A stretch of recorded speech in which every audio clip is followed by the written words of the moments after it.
into faith. Step into faith. Let's talk today. More God's truth and love will light our way.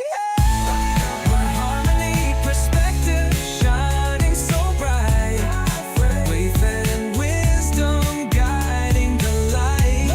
Hope in our hearts, truth in our view. Join the conversation, it's all for you. Hair harmony.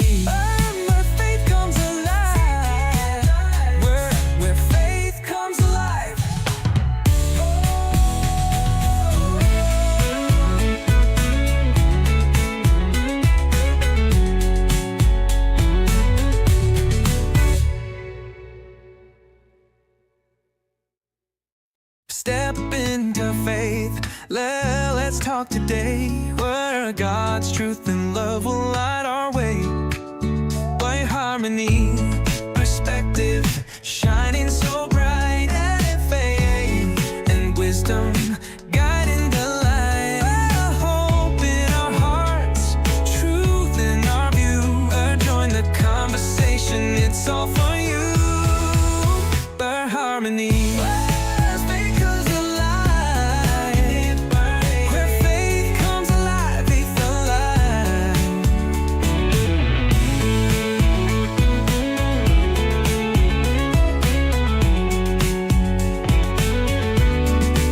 Step into faith. Step into faith. Let's talk today. More God's truth and love will light our way. Where harmony, perspective, shining so bright. Faith and wisdom guiding the light. Hope in our hearts, truth in our view. Join the conversation, it's all for you. Hair harmony.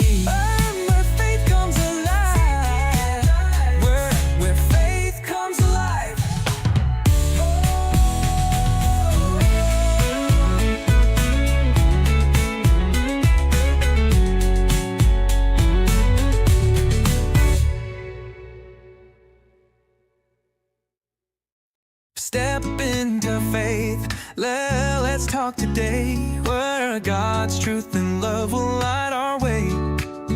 By harmony, perspective, shining so bright, and faith and wisdom guiding the light. Hope in our hearts, truth in our view. Join the conversation, it's all for you. By harmony.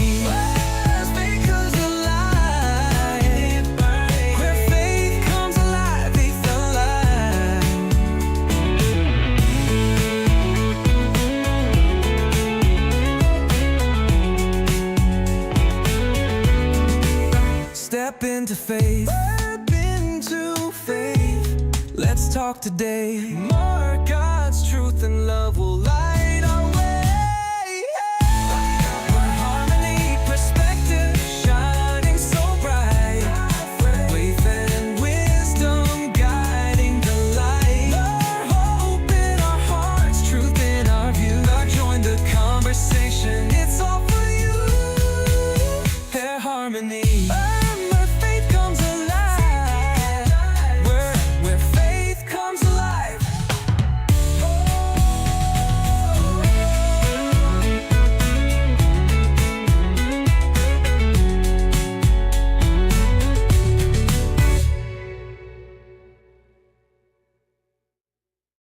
Step into faith, let's talk today, where God's truth and love will light our way. By harmony, perspective, shining so bright, and faith and wisdom guiding the light. Hope in our hearts, truth in our view. Join the conversation, it's all for you. By harmony.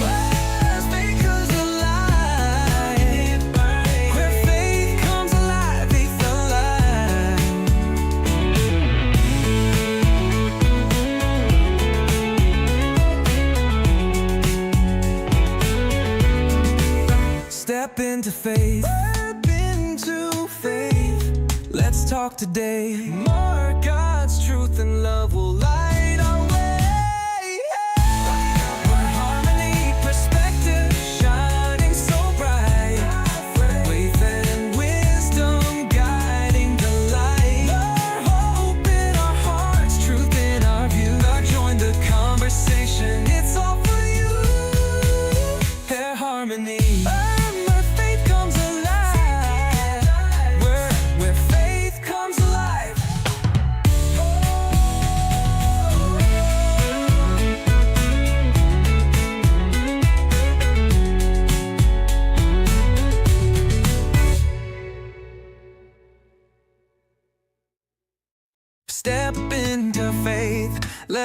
let's talk today, where God's truth and love will light our way.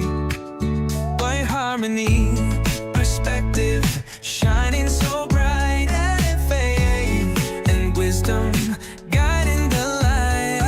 Hope in our hearts, truth in our view. Join the conversation, it's all for you. By harmony.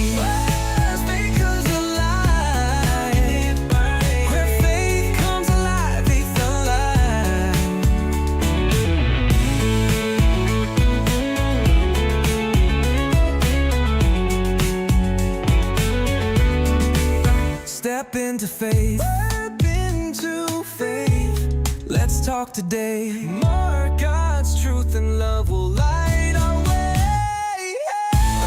Where harmony, perspective, shining so bright. Faith and wisdom guiding the light. Hope in our hearts, truth in our view. Join the conversation, it's all for you. Their harmony.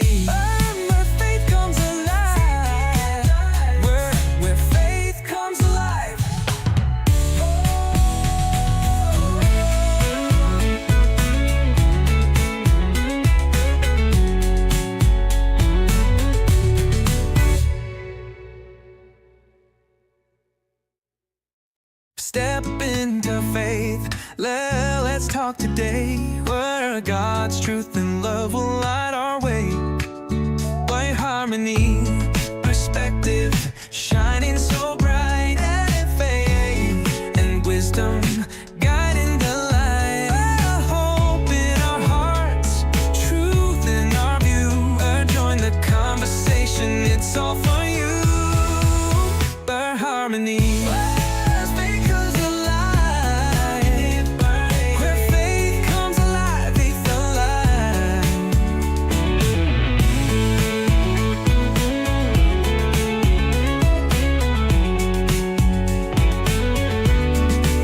Step into faith. Step into faith. Let's talk today. More God's truth and love will light our way. Where harmony, perspective, shining so bright. Faith and wisdom guiding the light. Hope in our hearts, truth in our view. Join the conversation, it's all for you. Their harmony.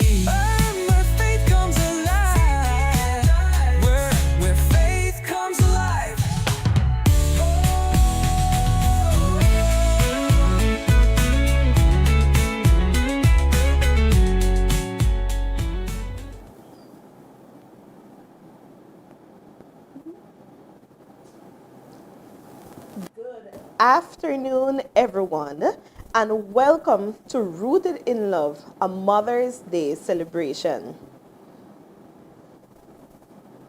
We are so excited that you guys have joined us. Yes.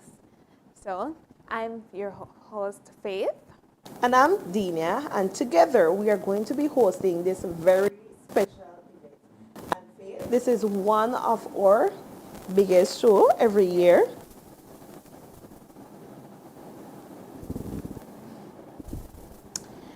All right, guys. Thank you guys for joining us. Remember, we are on Facebook, YouTube, and Instagram. And we are here at HarmonyMedia Networks. And don't forget, we have our live show, we have our radio, and our channel. Yes. So, welcome again. We're so happy to be sharing with you today.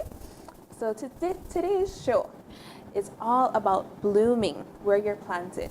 So, whether you're in a season of growth, waiting, or even pruning, we believe God has planted you in a beautiful place, and we think that there's something beautiful planted in every mom's life.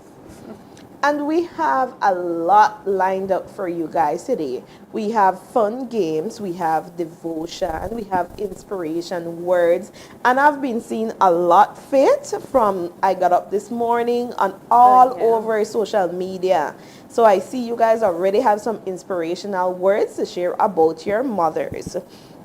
And of course, we have our grand prize coming up, and I'm sure everyone who took part are excited to find out. Yeah, so stay tuned and wait till the end to find out who will be giving away our Mom and Me Getaway to at the end of our show. And as Faith mentioned, we're looking in blooming mothers, right? So please, in the comment section, hashtag Bloom in May. Please, we're asking you guys to participate and be part of the show. You never know, we might have a little prize at the end. And also tell us, where are you watching this wonderful show from? Yes, we'd love to see you guys be interacting with us. So, before we go any further, let's thank our sponsors for today's show.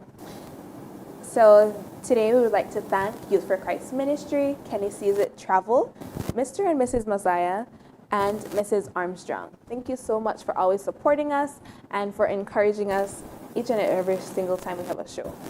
All right, so grab your tea, grab your mom, grab your bestie, grab your loved one, and let's enjoy this wonderful show. Remember, we are celebrating strength, love, and legacy of motherhood together. Yeah.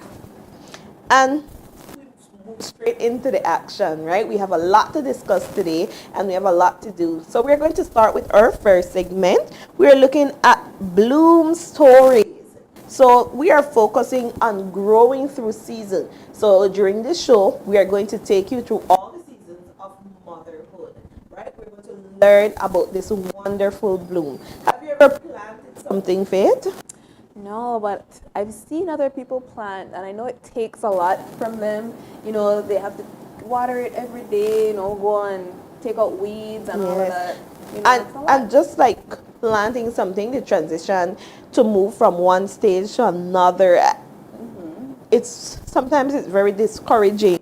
Well, I don't plant personally, like get in that dirt, but my mother has always been someone who wants to plant. Like we have soursop, we have lime. First time we got lime from our lime tree, and with the cost of lime, of course, we were a good time to have it. extremely excited. But we had that tree a long time, and this is the first time. So we know of the struggle, but we know of the reward of planting as well. Yeah. Right? And so one thing is that I love about this season is how it reminds us that no matter what the challenges are, moms keep blooming. Yeah, always, because you know, even when talking to my nieces and nephews, I was going to say my kids about Mother's Day and what they're going to do for their mom, they're like, oh, my mom always just somehow figures it all out for me. And so it doesn't matter the situation moms are put in, they're just able to pull through for their kids because they know they have to, they need to. So they always make it through. In respect to celebrating mothers, like I really look at my mom during this time, now that I've become a mom. But of course, fun fact, I always refer to Faith nieces and nephew as her kids, because if you heard her, it comes naturally off for her to just say my kids, right? But speaking on my mom, you were so right, because looking at my mother's paycheck while raising us, and I cannot recall a time that we were in need. We probably in wants, but we always want things. But in terms of needing, like shelter, clothing, the basics, I've never recalled a time where we didn't have. I don't recall not eating. We always had food. Yes, it was not the steak and lobster, but we never went hungry. Yes, and now that I'm a mother with a You realize I'm hard, better too. paycheck. No, it's horrible. It's horrible. And then things just come up because even when I get my paycheck at the end of the month and I said, this is for this is for this, by the time I spin around, I say, oh, we need this for career day. Oh, I need sausages. We're doing a fundraiser. Oh, I need a calculator. I'm like, how did my mother deal with this? And three of us, right?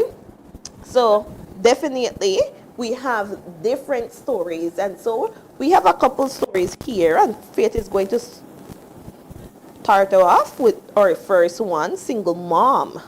Yes. So, at this time, we're just sharing. So, this is a story from a real person online. So, Lisa is a single mom of two.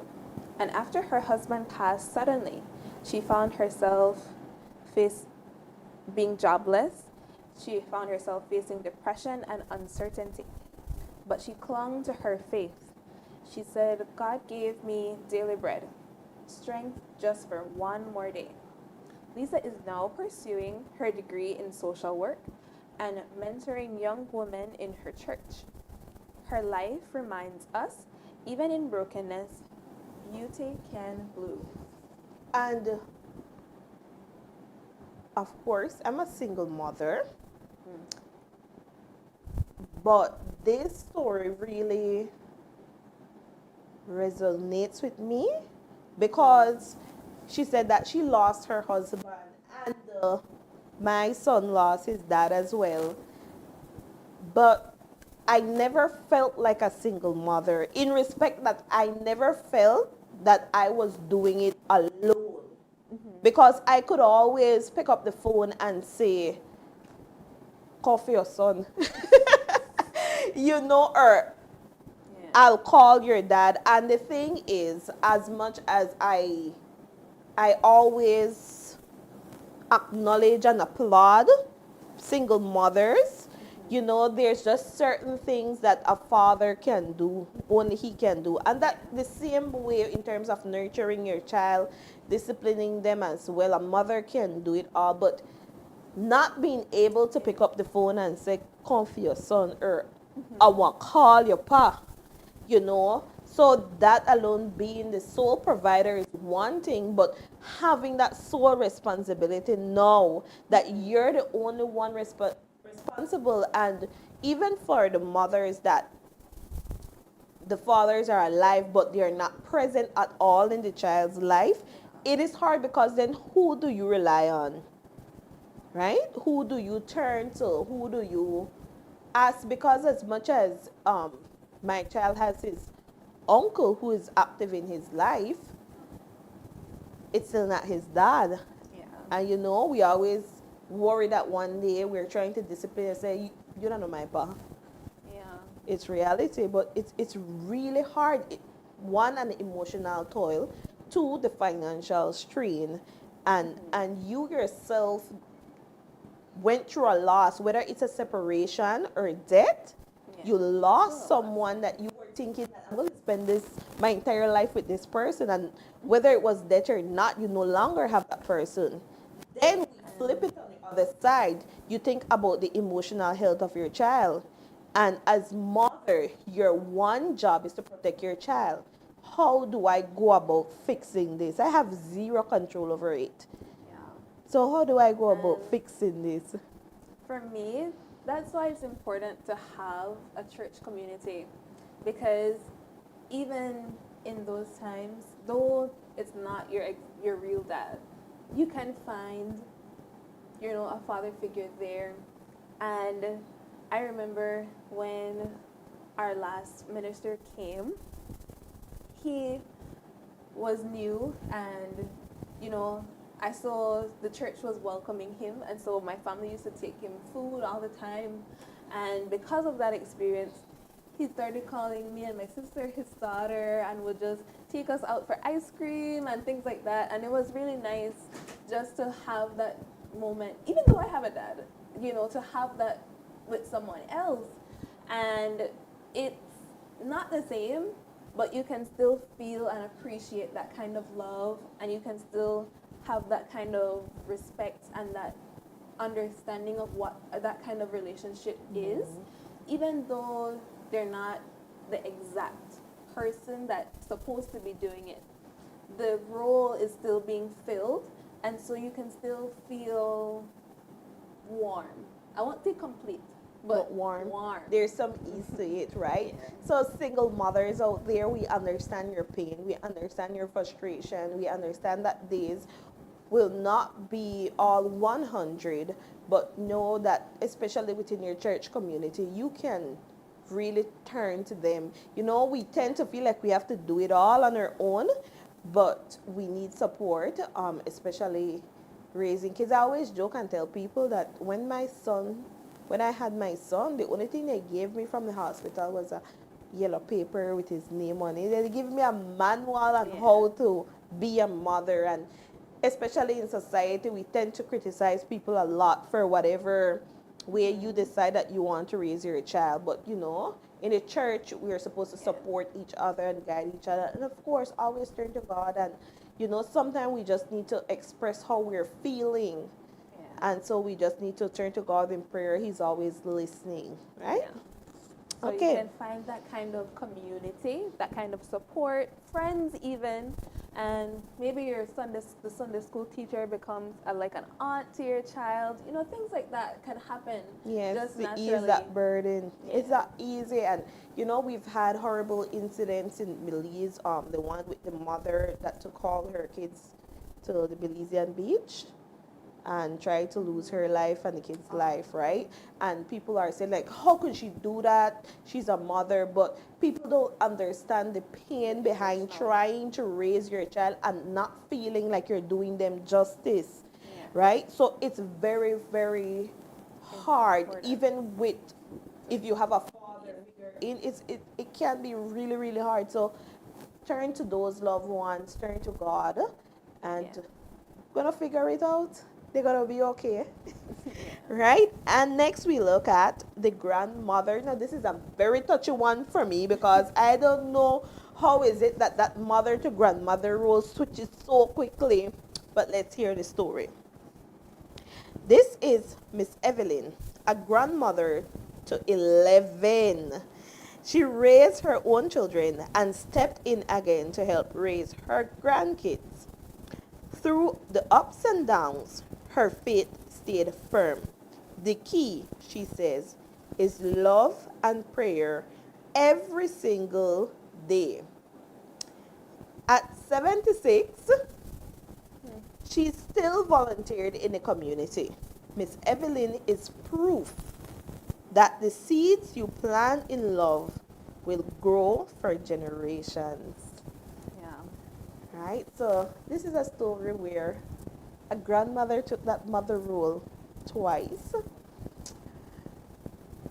Just a little message for my son. He better get it together. I'm not doing this twice. And for me, it brings to mind my own mother taking care of her own grandkids. Mm-hmm. You know, it's not completely, but she still has to go and pick them up from school, stay with them until 5, you know, feed them, help them, you know, teach them things, you know, lessons, just things of respect and how you're supposed to treat others as that. And that's what moms do. And so she's being mom again in this time to her grandkids. And I can attest because I could remember one day your nephew did not finish the work. They didn't even call his mom. They called your mom. And here comes Miss Myers. You know she walks fast up those stairs and she's like, you got to finish this work. And you know she sat there and she made sure he completed that assignment before coming off that compound. Like majority of the kids were already home. But Miss Myers sat right there and saying, no way, till finish this work. And, you know, it's just something because moms work. And since she has the time, she's there, she's helping. And so even if it's not the grandmother's complete role, they're still filling in a lot of places where we would need moms. And so it's just a thing about community again. So I'm really happy my sisters have my mom to be able to help them with that. Because I don't know how they may reach to go help you. Something like that. But then it goes back to right what you said, because my mother never had her mother to help her, but she figured it out. So Yeah. I don't know, it had shift, but I must say, and they worry about their grandkids. I sometimes I feel like more than she ever worried. That I didn't hear all these concerns about me. Because the But machine may need to have the concerns. What you but if my son goes missing, when my grandson, when you come back, when my grandson, when my grandson, I say, I never asked you, I never heard you asking for me like that. Right? So Yeah. they really do take, and for some reason, that love that they get from their grandmother is way different from the love that they get from their mothers. They have a special love for their grandmother. Unfortunately, I was not raised with my grandmother. I met her a couple of times because she, of course, she lived in Honduras and we were here in Belize. So we visited a couple of times. So, and for some reason, despite the fact that I wasn't raised with her, I she think she passed about 2 years ago. Like I still felt it then, because still you brought this wonderful woman to life, and she then raised me. It wasn't for you, I wouldn't have the wonderful mom I have today. Right? You have any stories about your grandmother? Um, well, my story of my grandmother is actually a story of how I came to like faith and being alive and everything. But one thing I really enjoyed about having a grandmother and growing up with my grandmother for that time, because she passed when I was youngish, was You're not that young again then. younger, Kidding. younger, was that I could always just run up the stairs and go talk to my grandmother when I didn't want to talk to my mom, or when I was running away from some kind of punishment from my mother. And she would just be that source of kindness and, this openness and saying, see, it's still not for me to do that, but I not do it like where mommy I do. And just like that, it was really nice to have someone to run to. So instead of being with my mom and still getting the discipline, but having that kinder, softer touch. That gentle discipline. Yeah. Okay, now faith takes us into another one, the spiritual mom. Yes. So we celebrate with Sandra. She's never had children of her own, but she's a spiritual mom to dozens. So from mentoring young women to leading prayer groups, Sandra nurtures hearts, and motherhood is not just about biology, she says. It's the courage to show up and love like Jesus. And so this is like the place where I was talking about, where even if you're a single mom or dad or whatever, there's places in church where people can fill this spot. I know that when my sister leads Sunday school, it's not just about teaching them the Word of God, but having them interact with you and to have fun with you and to really share in that moment of joy, instead of just, I call it cotillo. Not just about teaching. It's about having that relationship with these kids so they can feel welcome and warm and invited into this place. And so these are those kinds of people, and I guess that means my sister is a spiritual mom. Yes, that's right. You found a title for her. Yeah. So though she's an aunt to my wonderful children, I mean, my nieces and nephews. We're going to get a lot of that, audience. We're going to get a lot of that. She's a mom to those in her Sunday school. And you can see it by how when the kids come, they're so excited to see her and they run to her and hug her. And then she just, has that time with them before church starts, and then send them to sit down, because you have to start church nice and calm, But that's something that. And it is because I can recall, well, I haven't been teaching for a while in the Sunday school. By a while, I mean a month or two. But when we had our teenage groups and the Bible study that we did, we tried to relate it to something that they're going through or they would be going through at school. And so would share a lot of things that they did. And of course, through that same Bible study, we would help them to make better decisions. Yeah. They would express how they felt about certain situations, and it was things that they were not going to tell their parents, of course, Yeah. not because they don't find comfort or love in the parent. It's just that our parents, we see them as a disciplinarian, and the first thing I think that I'm going to get in trouble, right? Yeah. And so they found that avenue, their spiritual moms in that sense, to be able to vent to them and express certain things. And again, being that we're in the setting of a Sunday school and God is in the middle of everything, we use the same scriptures from the Bible to then help them and guide them to make better decisions. Yeah. Right? We had, I must say, two of them from our Bible school went to Encuentro last year. Nice. So Yeah. it was a And great feeling. they were wonderful kids at the Encuentro, I'm just telling you. I was very proud of them at that time, actually. So I hope that makes you proud too. Of course, spiritual And moms.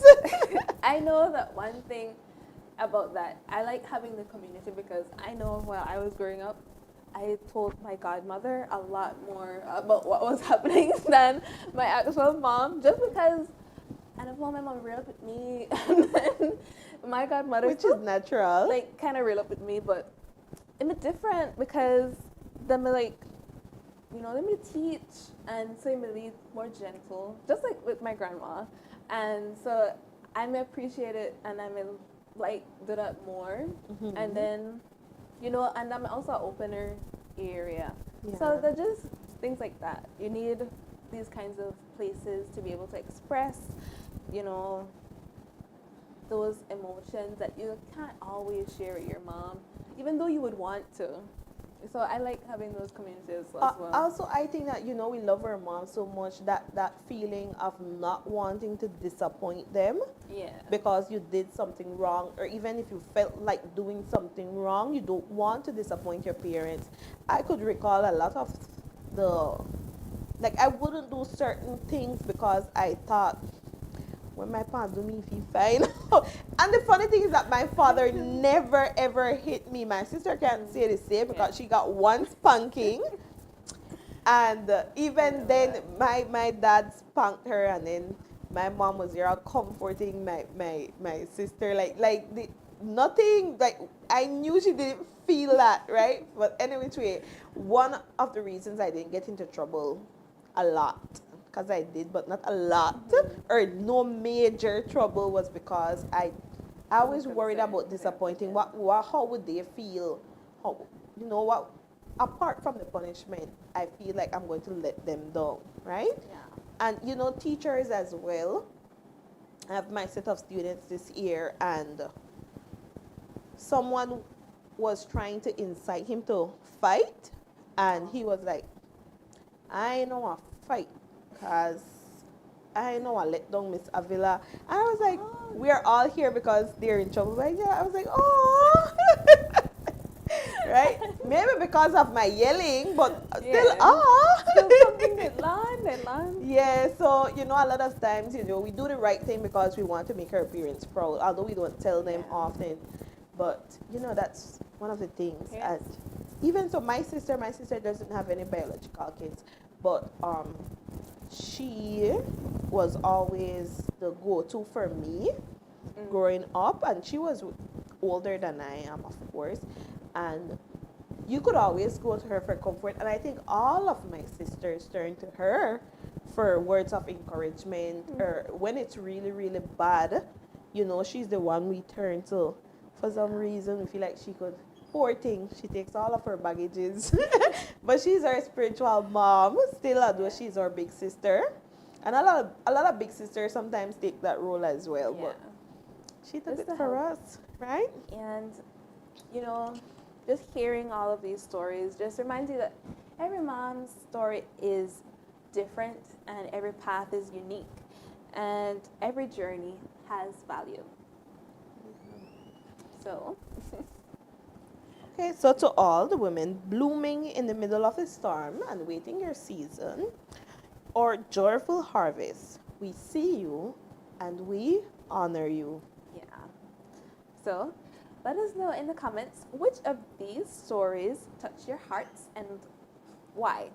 So, and tell us a little bit about your own story. Every story is unique. So if you share yours, maybe you inspire somebody else.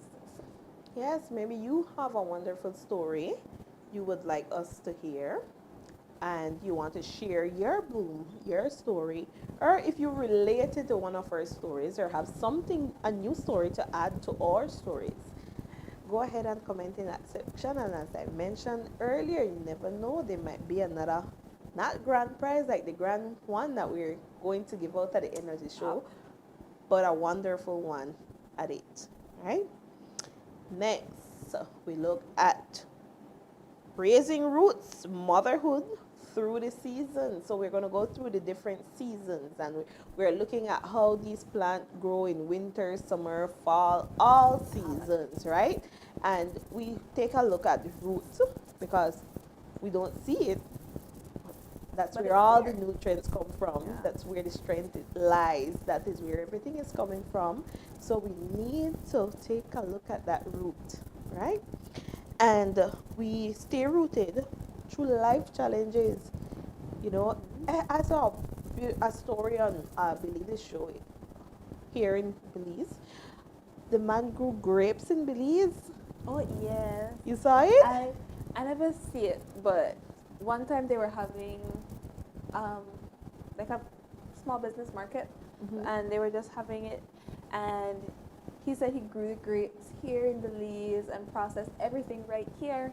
And then everybody was confused, like, oh, you grow grapes in Belize? Because growing up, the first thing they tell you, like, you know, we Yeah. want to go to the apple tree because we love apples so much, and they tell you, oh, Belize is too hot to grow apples and grapes. Belize is too hot to grow apple and Yeah. grape, right? So we have always heard that, and so again, it's staying rooted through life challenges, and we see that these apples did bloom Yeah.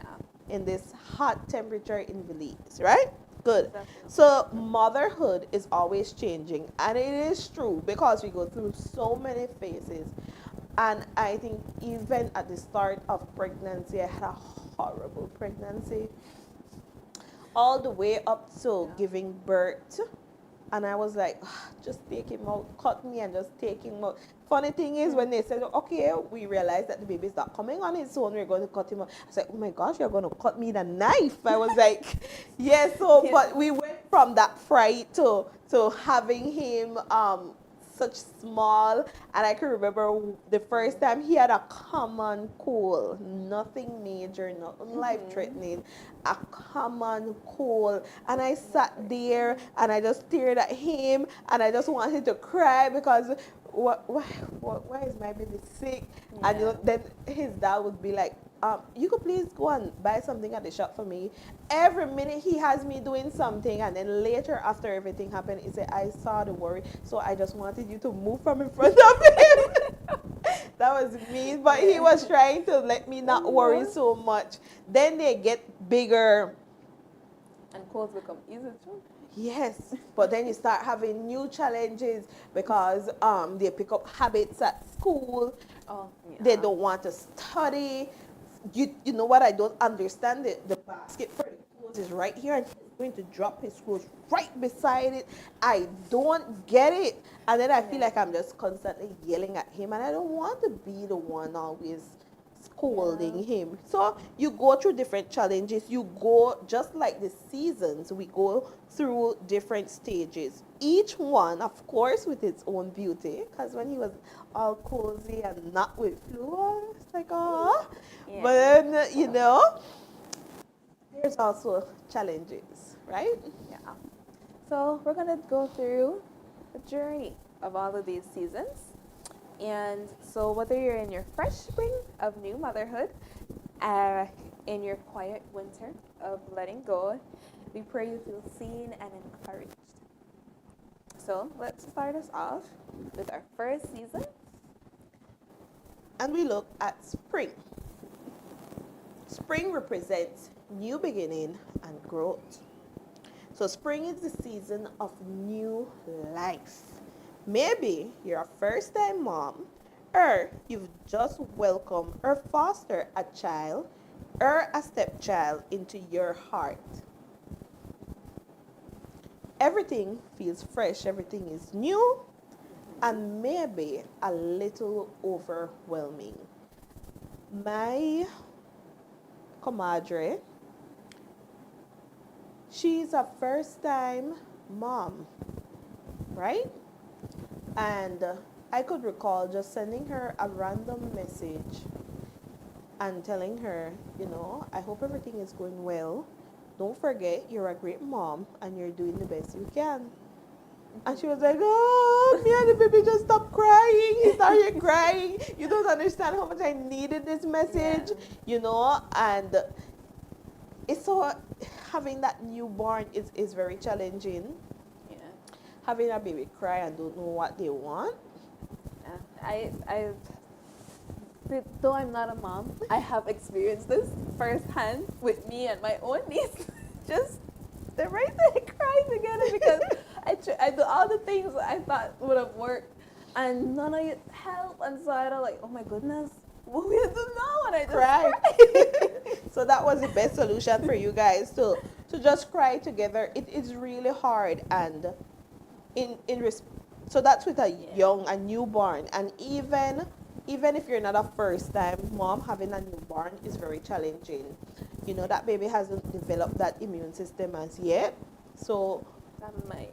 every little thing that goes around, you feel like your baby is going to get sick. Every little illness seems so big, and apart from that, there are moms out there with little ones with real life-threatening illnesses. I can't even put myself in the position to think how they might feel, right? And so And the just moms, saying- first-time moms out there, trust me, we all go through it, and we feel your pain. We cry. We have cry as well, right? And so we move on from that to the stepchild. Having a stepchild is very hard because I feel like every stepchild or the other parent feels that you to try be my ma. I don't have a ma, Yeah. right? So And how do you place. maneuver that? But it's like, You have an extra mom? yeah, be thankful that you have an extra one. Like, I remember I had a friend in high school where she had 3 dads, and it was and Okay, I three was- dads. I'm yeah, always okay. confused, but it was because she had her actual father, her stepfather, who she like grew up with for quite some time, and then she had her no stepfather. Stepfather. And all of them loved she that much that all of them still want be a part of her life and encourage her and all of this. And I was like, what? I had gone to school with other people that didn't have dads, and she had Three. three. And so, they could be really good parents if you let them be. Yeah, I watch my own brother. He has 2 stepchildren, and even sometimes us at home will tell him like, you're not the dad, but he took on that challenge and he took on that role.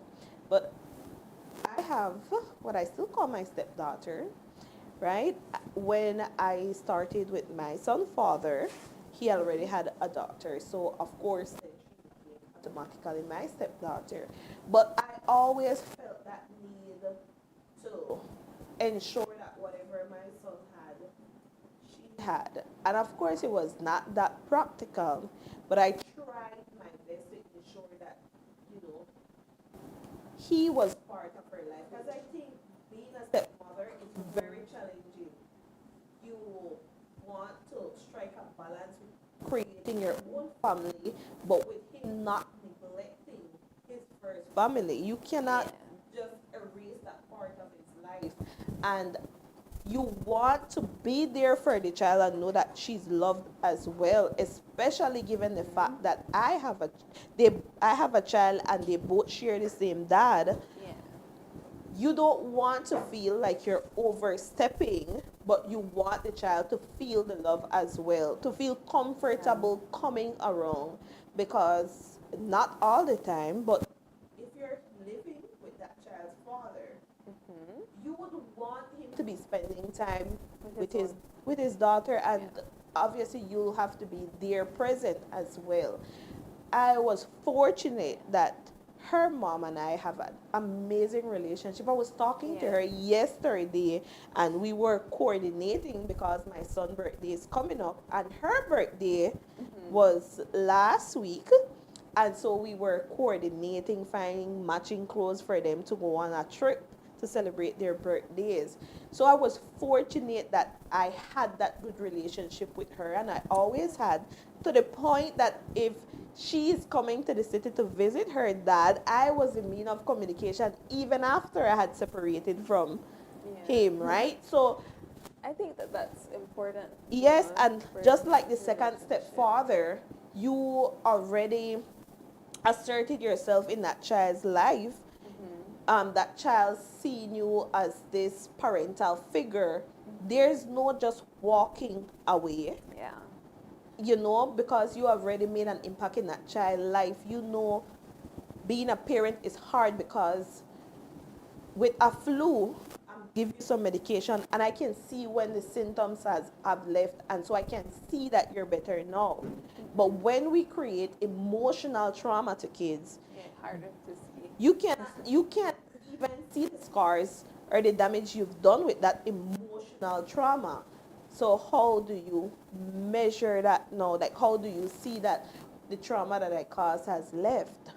Yeah. Right? So being a stepmother, so for the stepmothers out there, we know it's challenging dealing with the child's mother, trying to strike a balance between being a mother and trying to not overstep.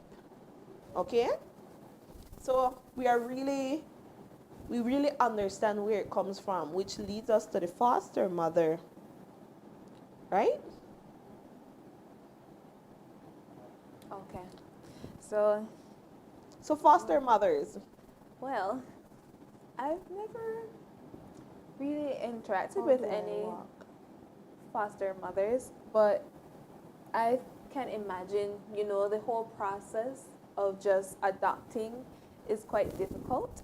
You know, you have to fill out lots of forms. There's a long process, and just the transition for the child from being in the home and a children's home to being in a new home, in a new place, maybe changing schools, maybe changing where they live, because I've interacted with people from the children's home. I know it can be a little difficult, and though those things might be challenging, and you might not know exactly how to deal with something like that, I think it's important that in those times when you don't know, for you to lean on God to guide you through them, especially with how to talk to them about it, how to bring up that conversation of, are you comfortable here now?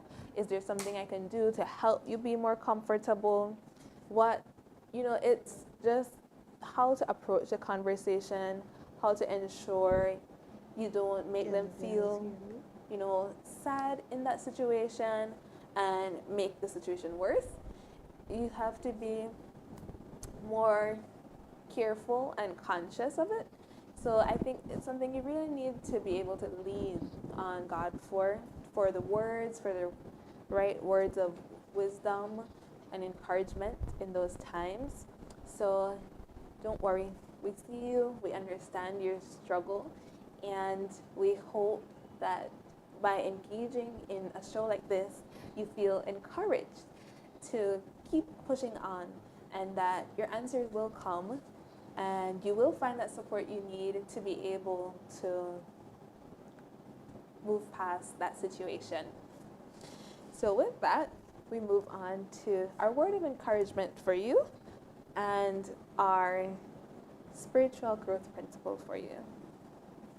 Okay, so our word of encouragement, it says, you don't you don't have to know everything, right? We don't have all the answers, so you don't have to know everything. None of us know everything, right? just keep loving and keep learning. So as you get that newborn, whether you're a stepmother, a first-time mother, a new mother, a foster mother, know that your job is to just love that child and you keep learning how to do the best for that child. Yeah. It says, God will guide not only your heart, but your hands as well. And Philippians 1:6, he who began a good work in you will carry it on to completion. Yeah. Right? So know that God is guiding you every step of the way. And he's always there for you. Like, I love that song. Um, Man, I just had it in my head. The fourth man in the fire. Oh, I don't know what a song is, but I feel like I know the story enough. But Yes, but it's God is in the room. That's Yes. God is in the room. I love that song because there were the story. They're being thrown into the furnace. Yes. For not bowing down to the king's statue or whatever, like which was normal custom, and they refused, and so they were thrown into the fire. There were 3 people thrown into the fire, but there was a 4th man in the fire, and that man was God. Yes. So And so even through all these challenges, God is in the room. Know that you're not on this journey alone. yeah, All right. So we move on to summer, which is hopefully your favorite time, because it's holiday. Yes. Holiday. I can't wait. And summer, since it's our favorite, it represents joy and the joy of pruning, right? So summer is full of activities, because they're not in school, so they have to fill their time with something else. So it's full of activities like play dates, sports, chores, and all those teenage years also come along in this time of summer of the child's life. And it's a joyful and busy and sometimes exhausting time because this is a time where you have to teach them the most things. Yeah. And I'm not a parent or mother to teenagers. I'm not an aunt to teenagers yet. And once again, I told you we're going to go through this process with Faith. And she's going to end this entire show and still call them her children. Yeah. I really love them like that, that's why. But, I'm not there yet, but I can see it approaching with my eldest.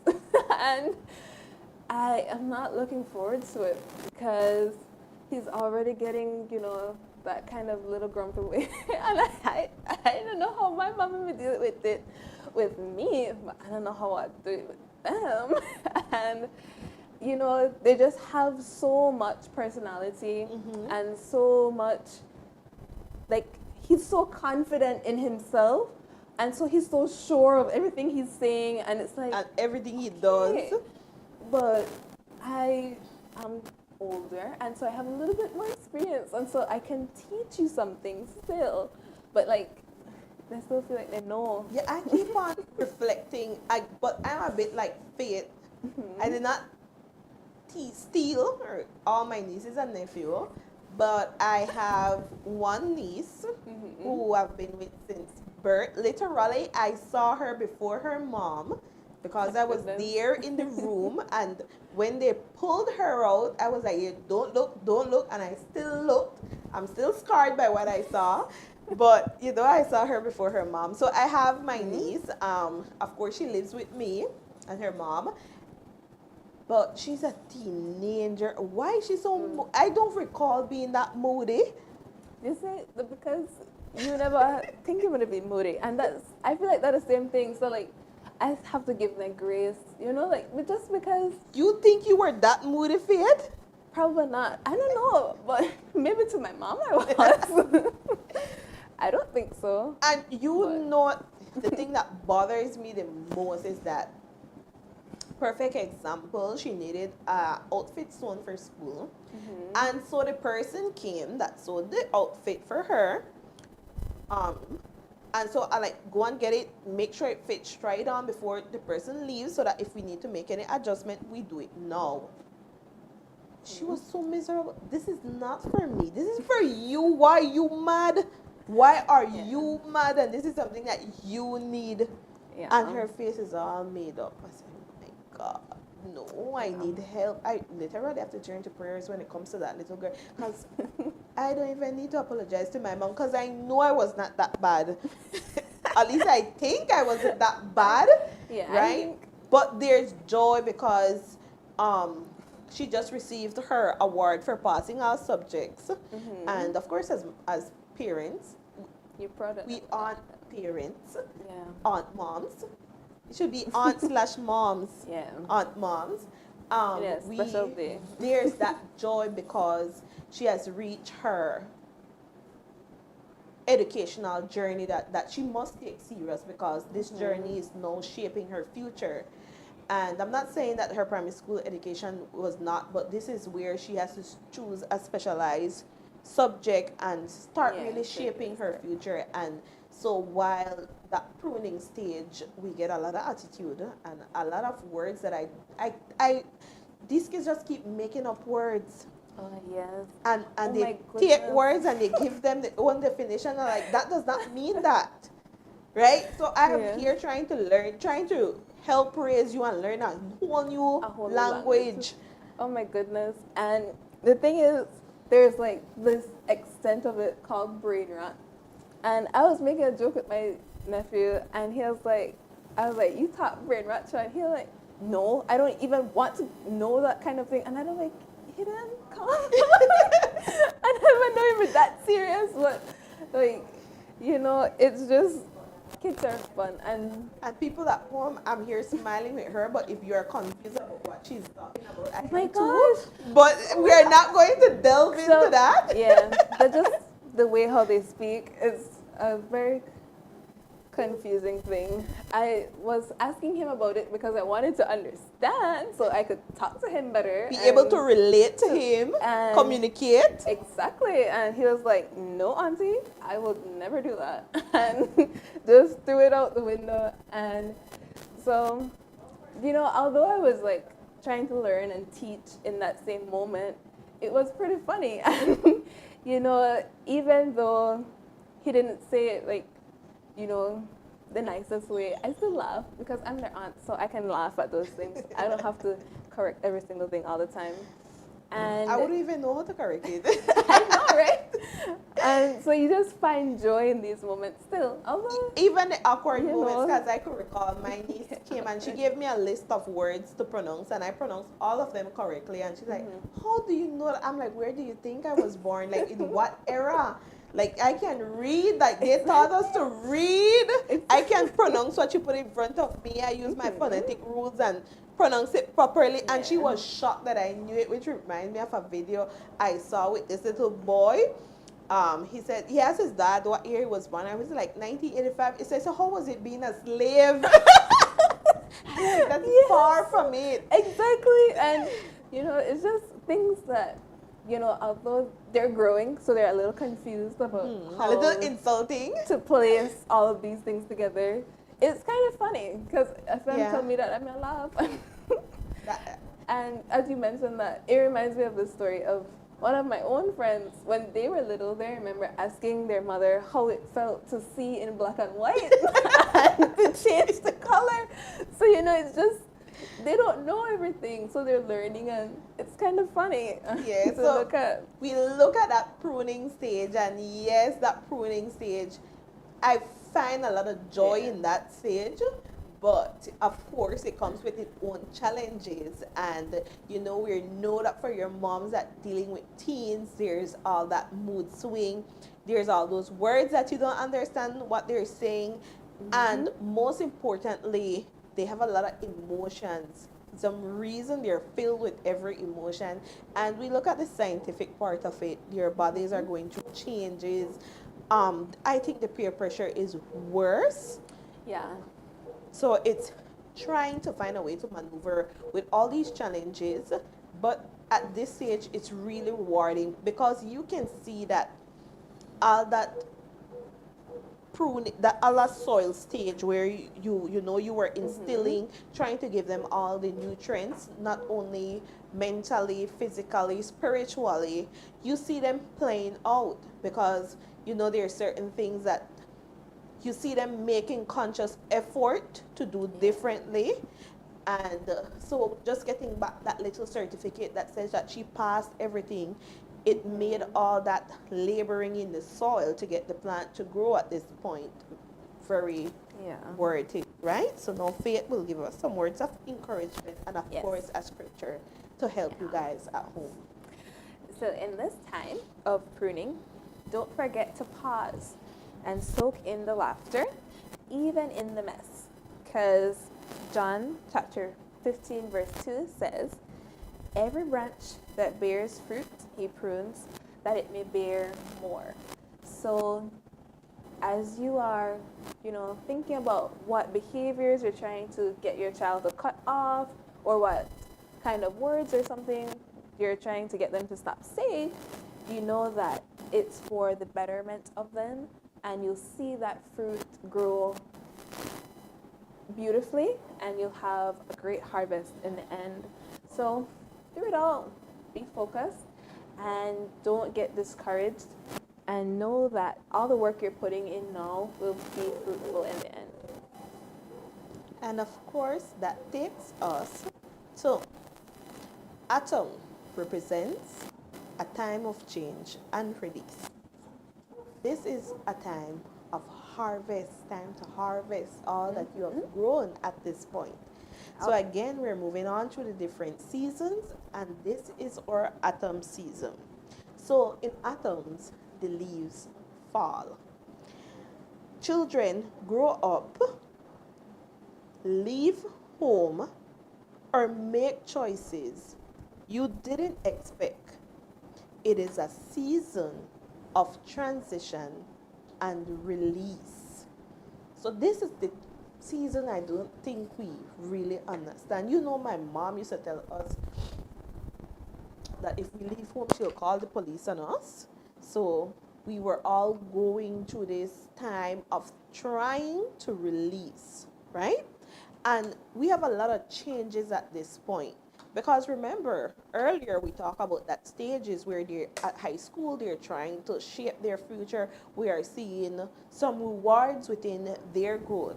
And of course, we are seeing some challenges, right? But now the leaves are falling. We are leaving, right?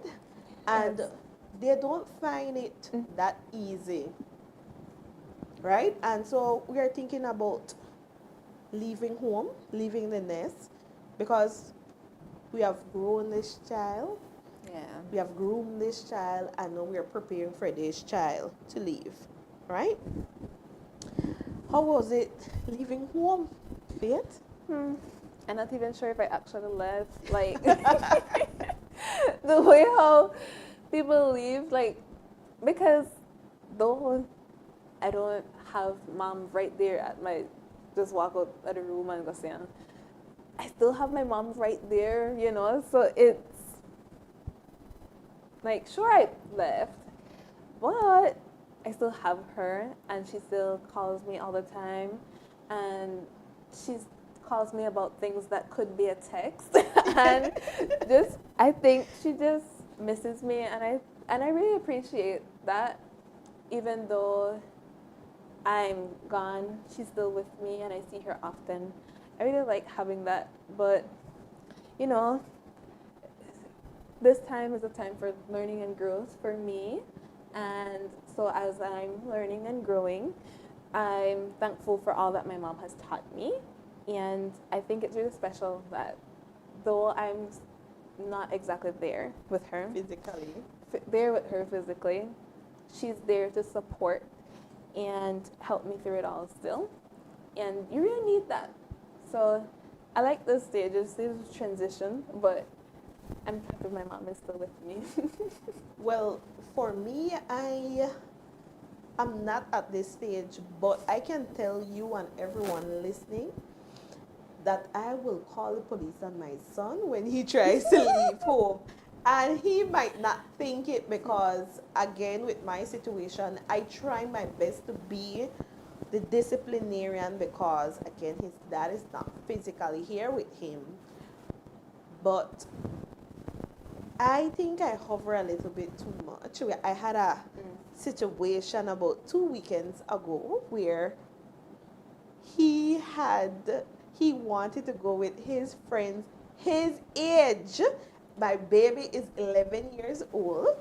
He wanted to go to the movie theater on their own without any parental supervision. What? Listen to me. I made sure Oh my gosh. the last dollar I had on my digital wallet, I sent to one of the phones. I made sure I purchased the internet straight off the digital wallet to ensure that it was purchased. And I sat there every time the light come on the phone. I'm thinking he's ready. That was not a good feeling, you know. I hear a siren, like I feel like I wanted to puke. It's not easy. It's not easy this stage. At all that change, I can deal it change. I can't deal it release. But I understand that he is, and as a mother, a boy mom, it is really hard because this I cannot relate with what he feels as a male person, as a male. I cannot relate to the changes physically that he's going to go through. And I understand that being a male person, you want them to have that independence, that growth, that I don't know how to describe it, but I felt that it was important that I give him the opportunity to grow, but I want to give that opportunity without the release. Yeah.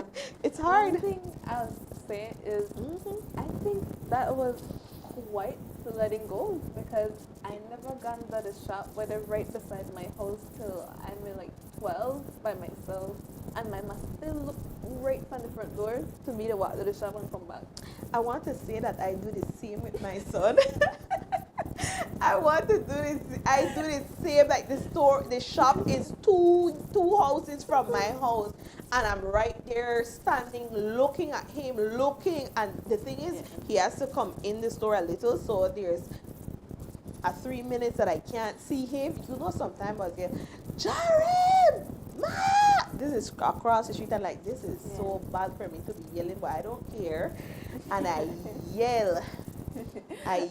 So parents, I have not reached a stage where I've had to release that child, but I do understand and hope he doesn't run away because I don't want him to release. I understand that that is a very difficult stage because as mothers, we always want to make sure that they are good. We also want to make sure that they are in our eyesight because we want to make sure that they're their best, right? Good. So for this season, we do have, again, words of encouragement and scripture to share with you guys at home. I say letting go is hard. It's very, very, very, very, very, very hard, but can also be holy. Trust that God is still holding them even when you can't.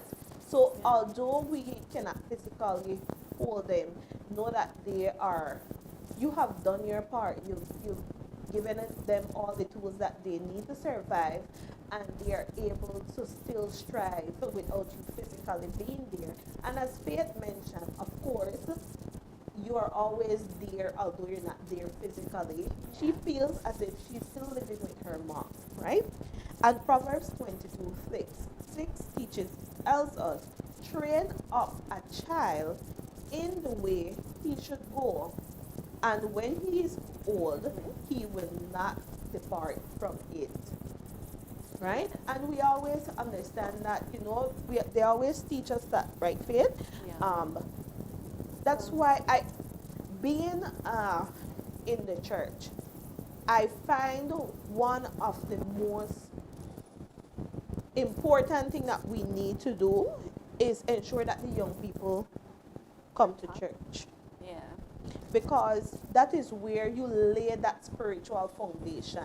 And I believe I've mentioned it before that if I was not raised in church, when I became an adult, I wouldn't know who to turn to or where to turn to. And everybody laughs at me when I tell this story that I went back to church because I got COVID. I passed out when I had COVID, like lights out, passed out, and like way in the depth, 3 miles down, I heard my mother scream. I heard her scream, I heard her cry.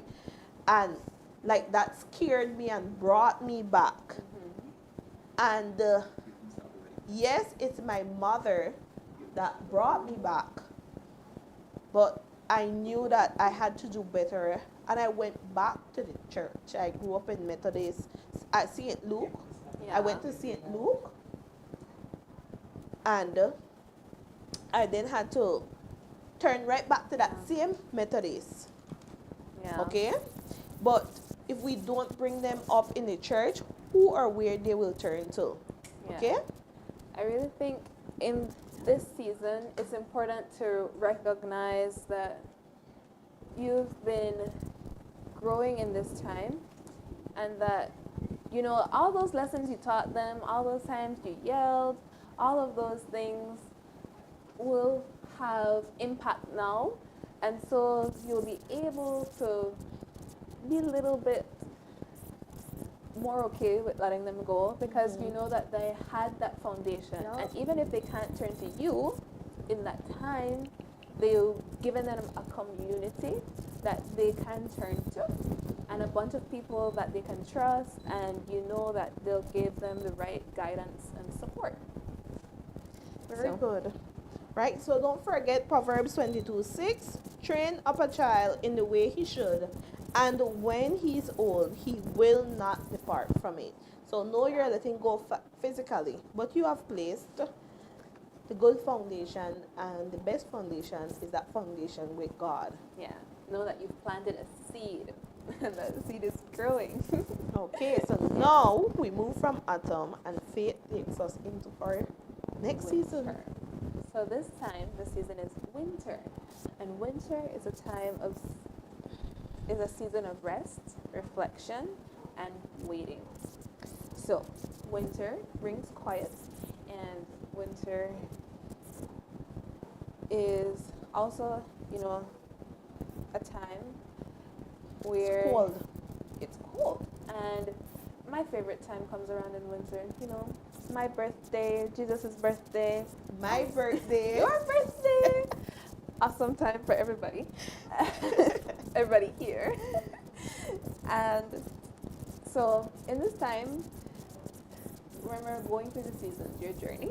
So maybe at this time you're an empty nester, all of your children have left home, or you're walking through the tender season of caring for your elderly parents. And this time of the year invites us to slow down, to reflect, to rest, not just physically, but spiritually. So, you know, all the kids are gone, so that means you got a little break, and It's time. you Some know, me time. yeah, Because when they're in the, you know, my son used to have this thing where he goes in the, he wants to be in the bathroom with you, like I let him know, you know, there was a season where you were in me, you were already in me, and then you came out, you're to stay out, you can't get back, right? And so it was time that you have learned to release, and you know they are now having their own families, they are now going through an educational journey, and you're an empty nester, as they say. yeah, My mom is not at that stage because she's getting ready to introduce a new grandbaby into this world, and she's all Aw. excited. She has the point that she's even consider retirement just to take care of this grandbaby. I said, Aw. but she has that luxury, and I don't know if she'll able to be an empty nester. But as you said, the best time of the year is that winter time where it's cold, and while many of us enjoy that cold, we enjoy that cold because it's time to cuddle up and get cozy. It's so rewarding, but we'll always say that there are a lot of elderly people in the church, right? And people are of the impression that we want to be, we wait until we're old to join church. People are always of that impression, but you don't understand that we do grow up in the church and we get old in the church. But when we get older, we're able to do, not we, because I'm not old, but the older people in church are able to do more. And that is why we feel like, it's the older peoples are, only older peoples are in the church. But they just have the time now. They have the time, but it's more than that, because you're able to have me time. So now I am at a point where I need to grow my faith with God even more. So I sit down and I reflect, because the noise has left, and not just that physical noise from the kids running around in the house, but there's not a lot of problems that you need to solve. There's not a lot that you need to do at this point, except look and reflect at yourself, and you understand that at this point in time I need to do more with God. And so we misconstrue the thought that it's when you get older you're to join church, because we see a lot of older people, but we see them more present because they're more active in the church, because it's a time to reflect and grow spiritually, right? And of course we have words of encouragement. So, winter doesn't mean the end, and it's a time to deepen your roots in God, like Miss Eva mentioned. So, like a tree in stillness, there is unseen growth happening below the surface. I saw one time that people prefer making furniture or whatever out of older trees because they're stronger trees, and you get a better harvest when the lumber is from older trees.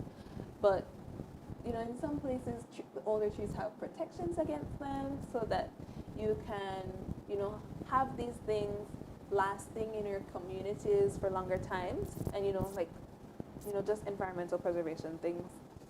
But those times are important for everybody, and you don't want people to feel that I'm old now, I've lost all of my goodness and I can't do as much. But those are the most important times, and we look at those elderly people as pillars of our community, our wisdom, for guidance, for counseling, because they've lived long enough to be able to understand these kinds of things and to be able to offer those things to us.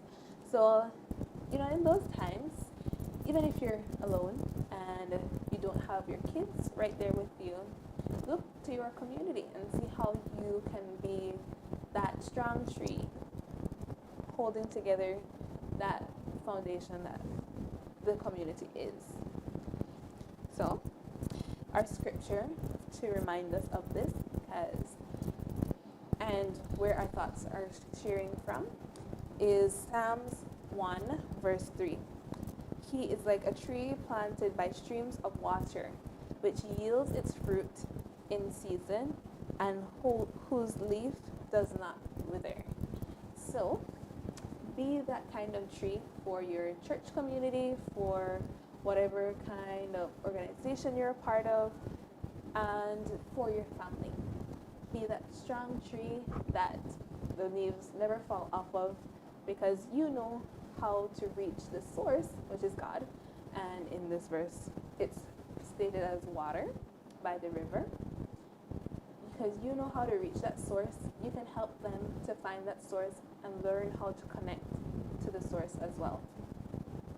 Very good.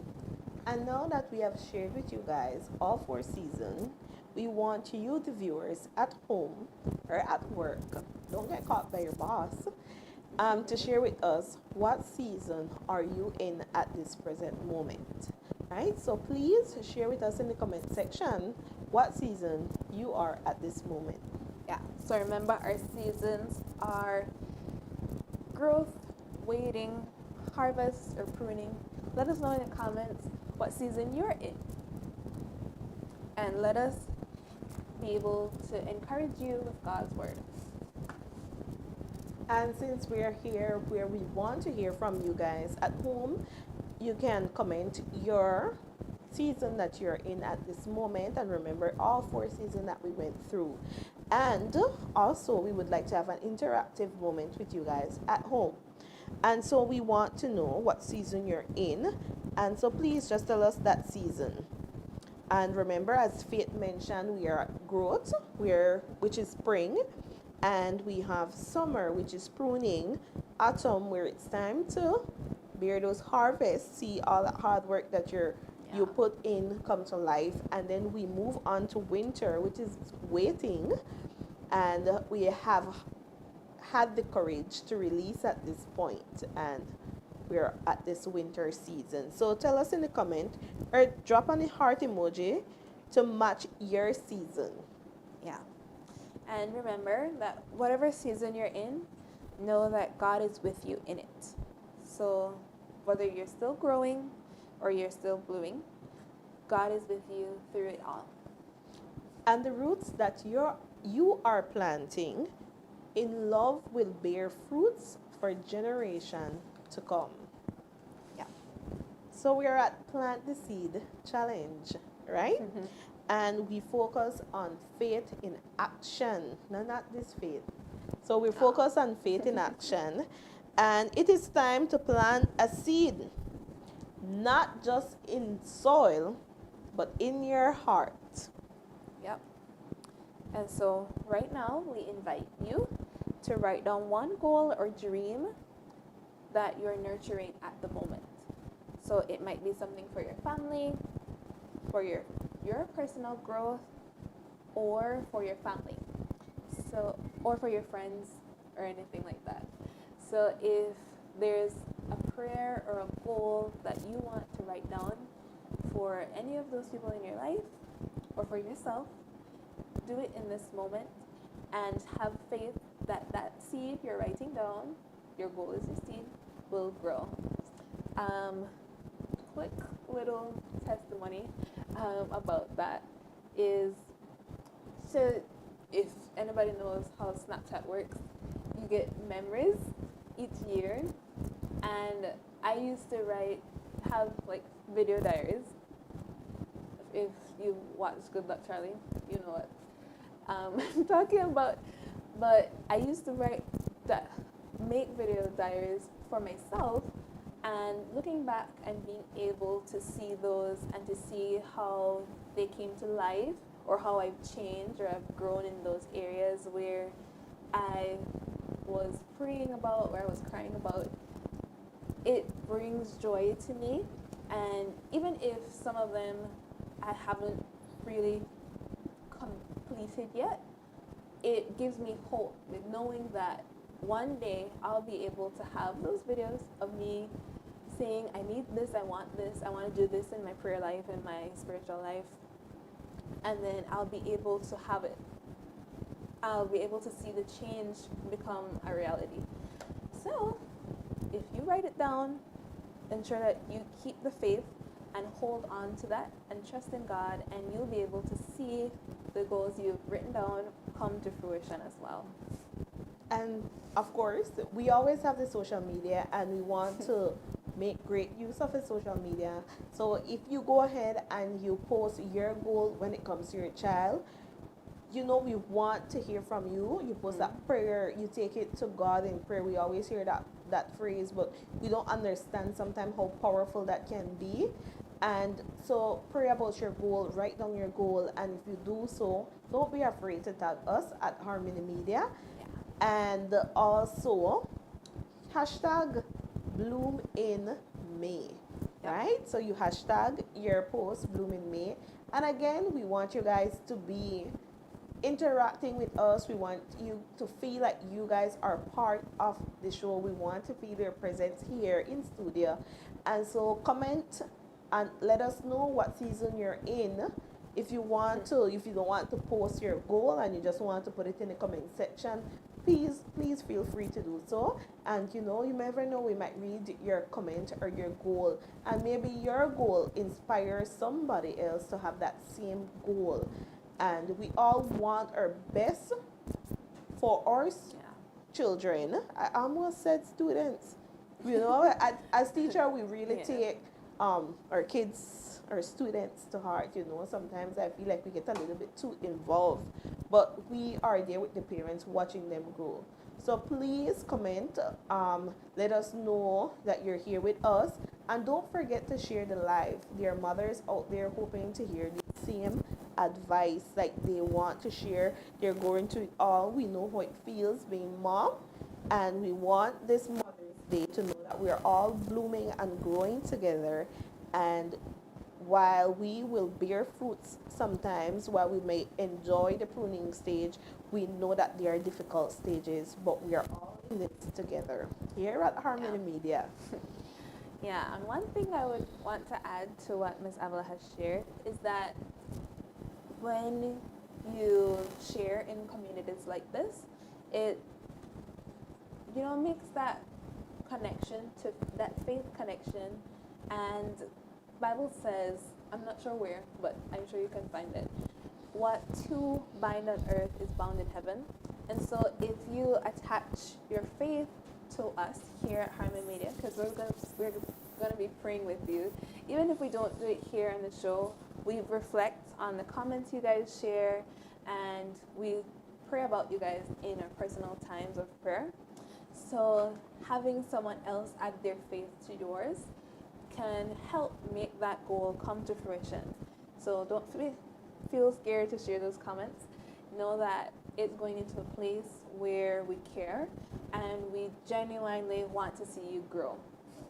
Very good, right? And we want to keep this interaction going with our interactive word wall. Now, here's the time that we really need your comments, right?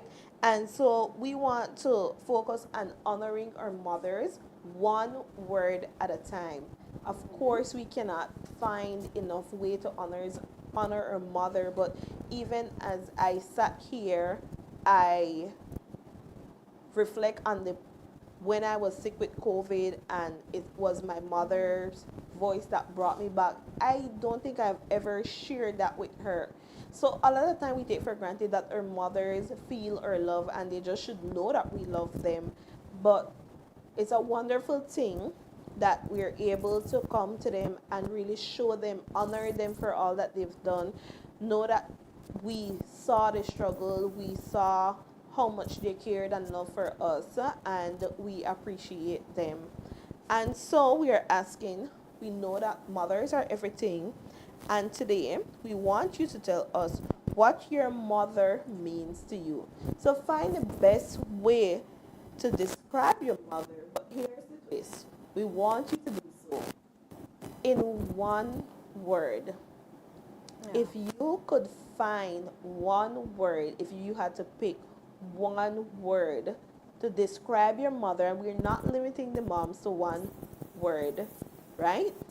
And this is a live poll. So when you share it in the comment, we will be able to display it live. So all your wonderful words is going to create a beautiful word wall. And we're not limiting the mothers to one word, but I believe each mother comes with her own strength. And we want to reward you for being able to find that one word to describe your mom.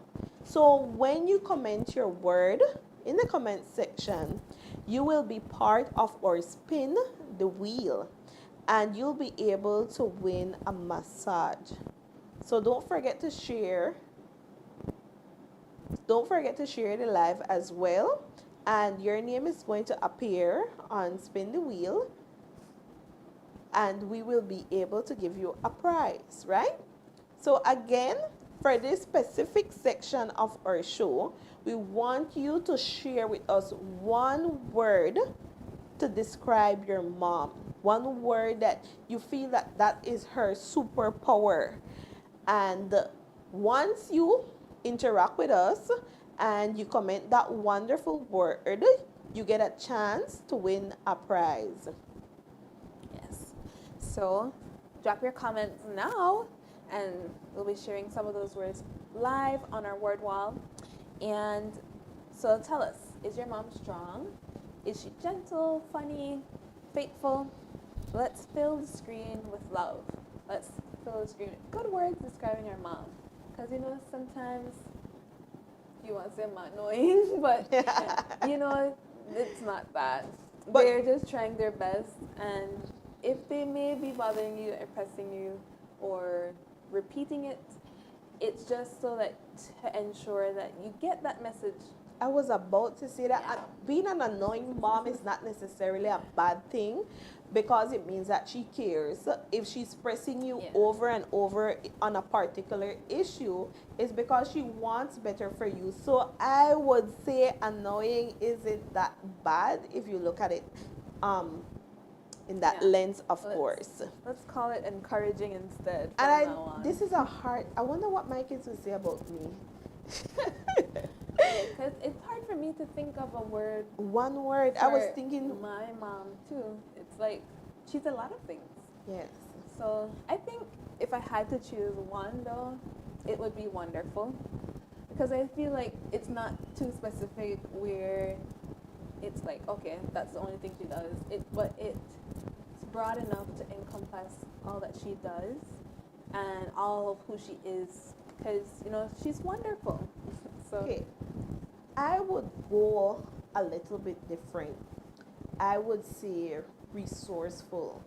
And I would say resourceful in every aspect because she was able to provide for us physically, emotionally. She was doing it all.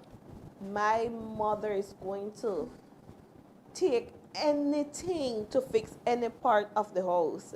Literally anything, right? yeah. And so I would have to say resourceful in everything that she did for us. I don't know how she took that don't even want to minute paycheck because it's so tiny. It was so tiny, and managed. She managed to pay all the bills and keep us well fed. And so some of the words that you guys are sharing, we want to call them out. I see teacher. Teach. Oh, Your that's mothers good. are our first teachers. Yeah. Um, And you also see God fearing, which I really appreciate. Yes. Moms need to be able to show that first, I'm obedient to God, you obedient to me, everybody obedient to everybody. Yes. And see, encouraging. Remember when Amanda said we should use that instead of annoying? I wonder if that will inspire that. So encouraging is better than annoying. They're always, even as an adult, going back to school. I don't know how many schools a teacher need, but anyway, I'm going back to school once again.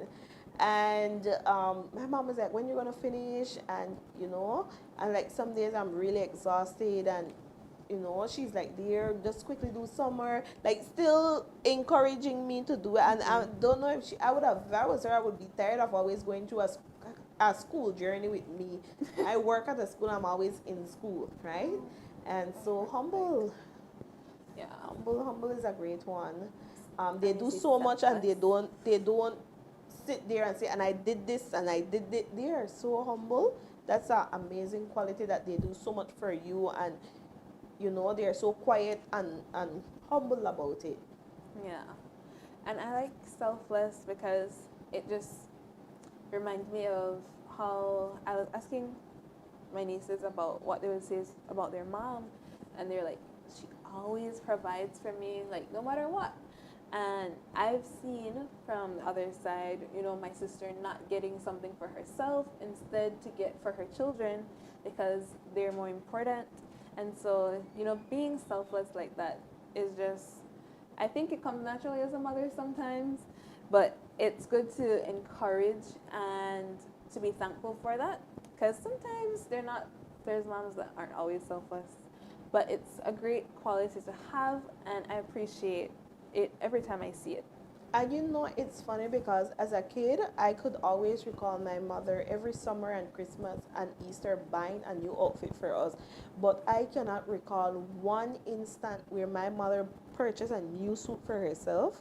She would always get something from, second hand. Yeah. But she would buy new brand clothes for us. Of course, she would find cheaper clothes for us, but she ensured every year religiously that we got new outfits. Okay, and we have irreplaceable. There's that song. Sometimes I remember the lyrics for the songs, but I'm scared to sing live because I don't have the best voice. But when okay. God made you my mother, he knew exactly what he was doing. Mothers are irreplaceable. I feel like I've met so many wonderful mothers, and all my friends' mothers are my mothers, by the way, Miss Joan, and they are my mothers too, and I always admire them, and they always treat me so amazing. But it doesn't matter how many wonderful mothers you meet, you never meet one like your own. Yeah. So they're irreplaceable. They're loving, and I know from all of these things that moms do, they do it out of love. So all of their actions they're doing out of love. So you can see the lovingness and kindness always. It's very bright. And it's funny because we do have some mothers that, they grew up differently. So they weren't raised with a lot of affection and being able to express feelings. But our mothers, we know that they love us without saying I love you. Yeah. Right? So that's great. We have nurturing, and mothers are always known as the nurturers. Yeah. So, Father's Day, we're going to give you your credit, but right now it's for the mothers, and they have that nurturing part on lock. Yeah. We have Generous. Oh, dear. What? So generous. My mother, I wanted a particular footwear, and I went and I borrowed one of her one. I said just one time, and I never returned it, and I wore it again right in front of her, and she's like, just take it. Still giving. She's generous. I always, and my sister wanted something. I said, just go and mention it to her, and you're gonna get it. You're gonna get, like, we just know you're gonna get it. And that's the thing, like, even not with things, but with their time. Yeah. When schools need them for whatever activity they're having, they're so generous with their time, just coming and doing all this kind of craziness, running around for their Honestly, kids. because I'm here grown, and if I want a medication, I would call my mom to get it for me. And like, the same way your mom is leaving, she'll find somewhere to stop and buy. You could have done that for yourself. Yeah. Right? We have graceful as well. All mothers are so graceful. It's an amazing word to describe your mother. And I believe we've read all so far. Yes. Good. So if you have more words to share with us, you can go ahead and still comment. And we are going to add them. Okay. So at this moment, we are going to display our word wall with all the wonderful words that you guys have shared with us in dedication of your wonderful mother, right? So you can see all the beautiful words from there in our beautiful HarmonyMedia colors. Very good. And remember, no matter the word, it comes from a heart full of love. Keep them coming, and we're going to post them later. Good. From setback to springboard, turning pain into purpose. It's not always glitz and glam and everything filled with joy. We do have setback in this journey of parenthood.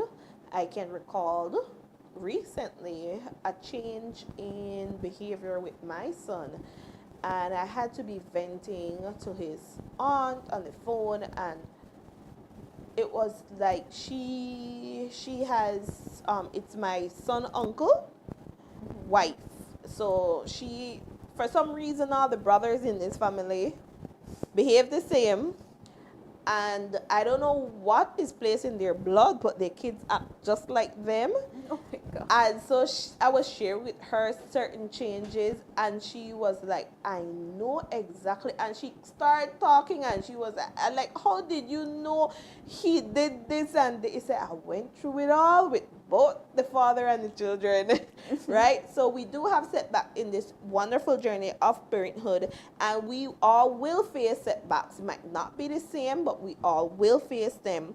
But with God, even at our lowest moments, can become launch pad for purpose. Right, Faith? Yeah. So, you know, even in those times, when we do have our setbacks,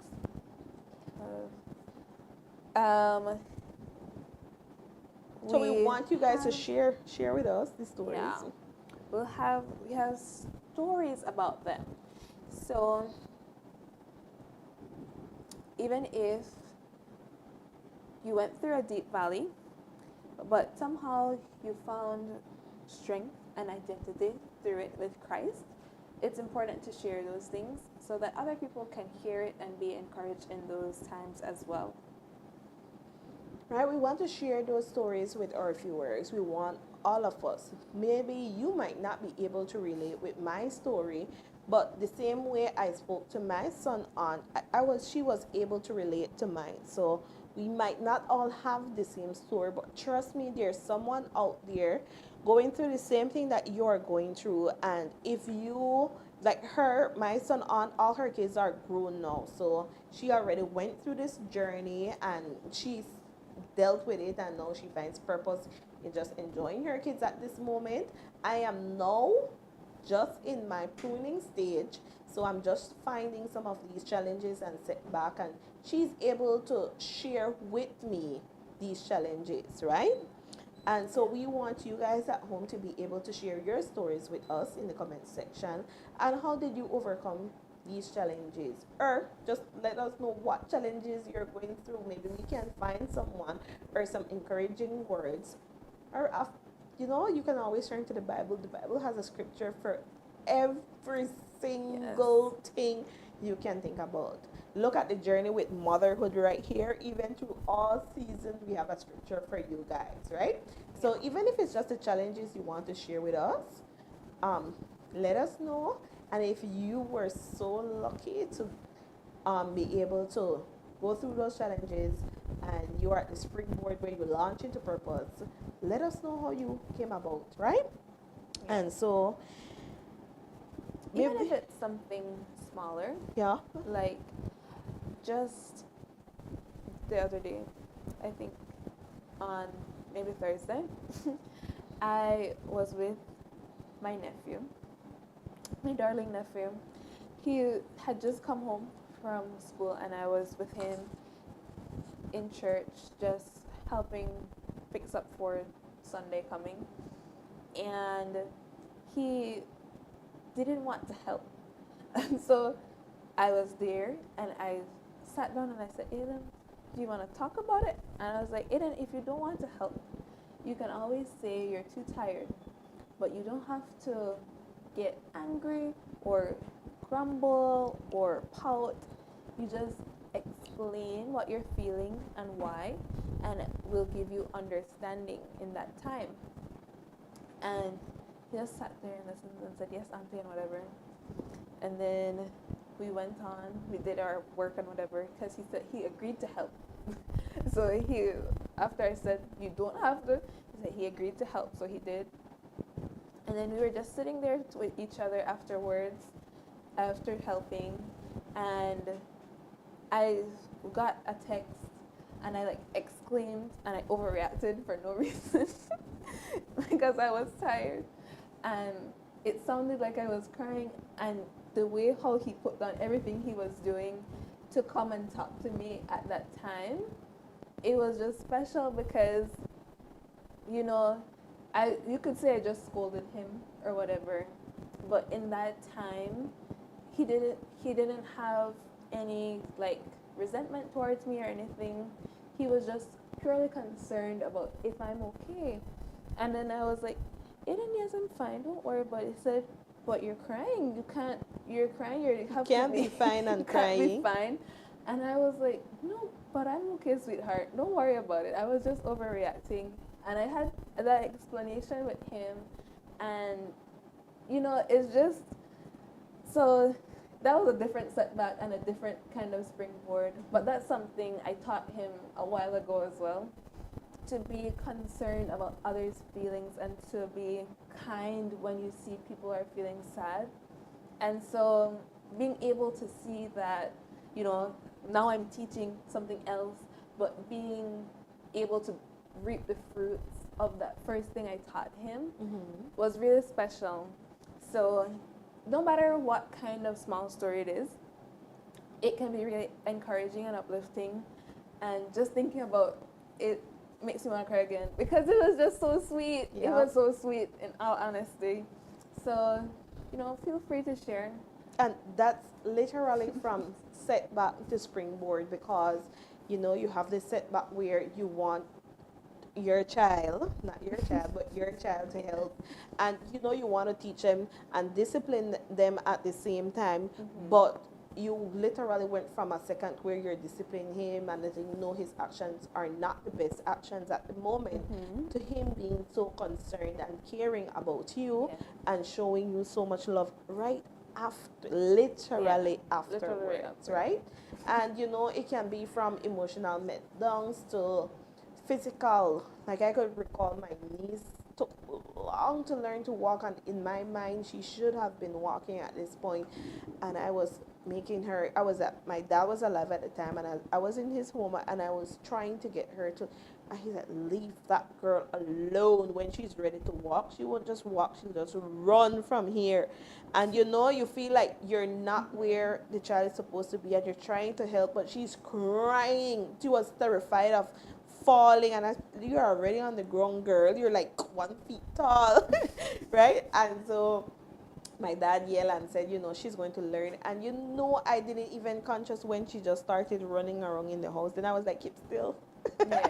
But setback to springboard, we're going to find purpose in it. So please go ahead and share with us. Yeah. And know that we have, of course, some words of encouragement for you guys. And so springboards come after fall. It says, but that launches you higher. So that springboard is there because you jump onto it. So you're at a fall. But when you launch from off that springboard, you're even higher, and God is close to the brokenhearted. Right? So going through all that struggle, know that you get closer to God because God is closer to the brokenhearted. And Psalms 34:18 tells us it's okay to cry, but don't stay there. Speak life into your dry season, right? And of course, you can turn to Psalms 34:18 for words of encouragement. Know that God is always close to you guys, and He's guiding you every step of the way, no matter how hard it looks. Yeah. And with that, we move into our next segment, and it's game time. Remember, we mentioned that at the beginning. So, I was supposed to do some research on these answers, and I didn't do so. Mom, I hope I don't disappoint you at this moment. yes. So, we're playing Mom Knows Best. And for this activity, we're trying to focus on it just being lighthearted and fun. We don't want you to be, too focused on getting the right answers, Miss Evla, but it's a time for you to learn. So if you're watching with your mom, Yes, So- we want to start you- this amazing game. I'm already here terrified. I'm just letting you Yeah. guys know. okay. And so for this segment, we'll have a spa service valued at $50 for the funniest answer. Very good. So, just to encourage you guys to participate and interact with us. So, as we share these questions, remember, you don't have to be perfect. It doesn't have to be, completely correct. Accurate as you would put it. Yeah, accurate. That's As what it accurate becomes, as you accurate. would guess then. But if you do get it wrong, it's an opportunity for you to ask your mom, but so what do you actually think about this again?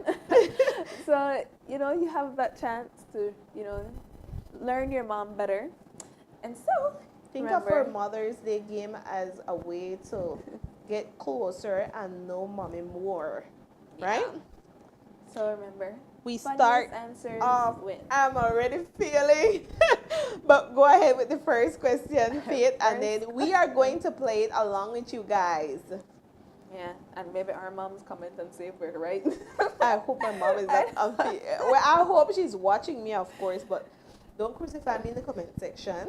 Yeah. Mother. So, what is your mom's favorite meal? I know that my mother is always commenting in Facebook, like my friends always screenshot her comments and send it to me, and I find it cringing. But favorite meal, I would have to say my mother.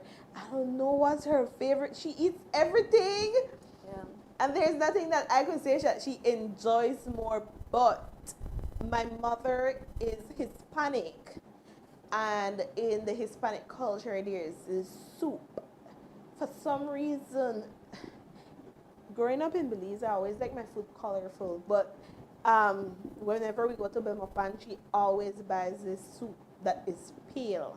It's either chicken or beef, but the broth is clear, and she always sits down and enjoys that soup, even when she makes it at home. And the broth is clear, but it's flavorful. But I'm the type of person that I eat it with my eyes first, so I need to see that it looks delicious before I actually taste it. But my mom loves this pale soup. I call it pale soup, and again I apologize, but that is the term that I use for it, and she loves it. And there's this white cheese that her mother makes, because when her mom was alive, my grandmother, she lived on a farm, so they had pigs and cows, okay. and so they would get their. That was a great experience. Like, I milked the cow, got my own milk from the cow, and I took it to my grandmother to boil for me, because of course you have to still boil it, and I don't know what's the process called, but make So it that turn your you're. own butter too? No, but from that same milk, she made the white cheese that a lot of us call Spanish cheese, because it's popular in the Hispanic community. And my mother eats that every week religiously. Every week. If she knows you're going to the market, she's going to ask you to have that. So that would be my answer.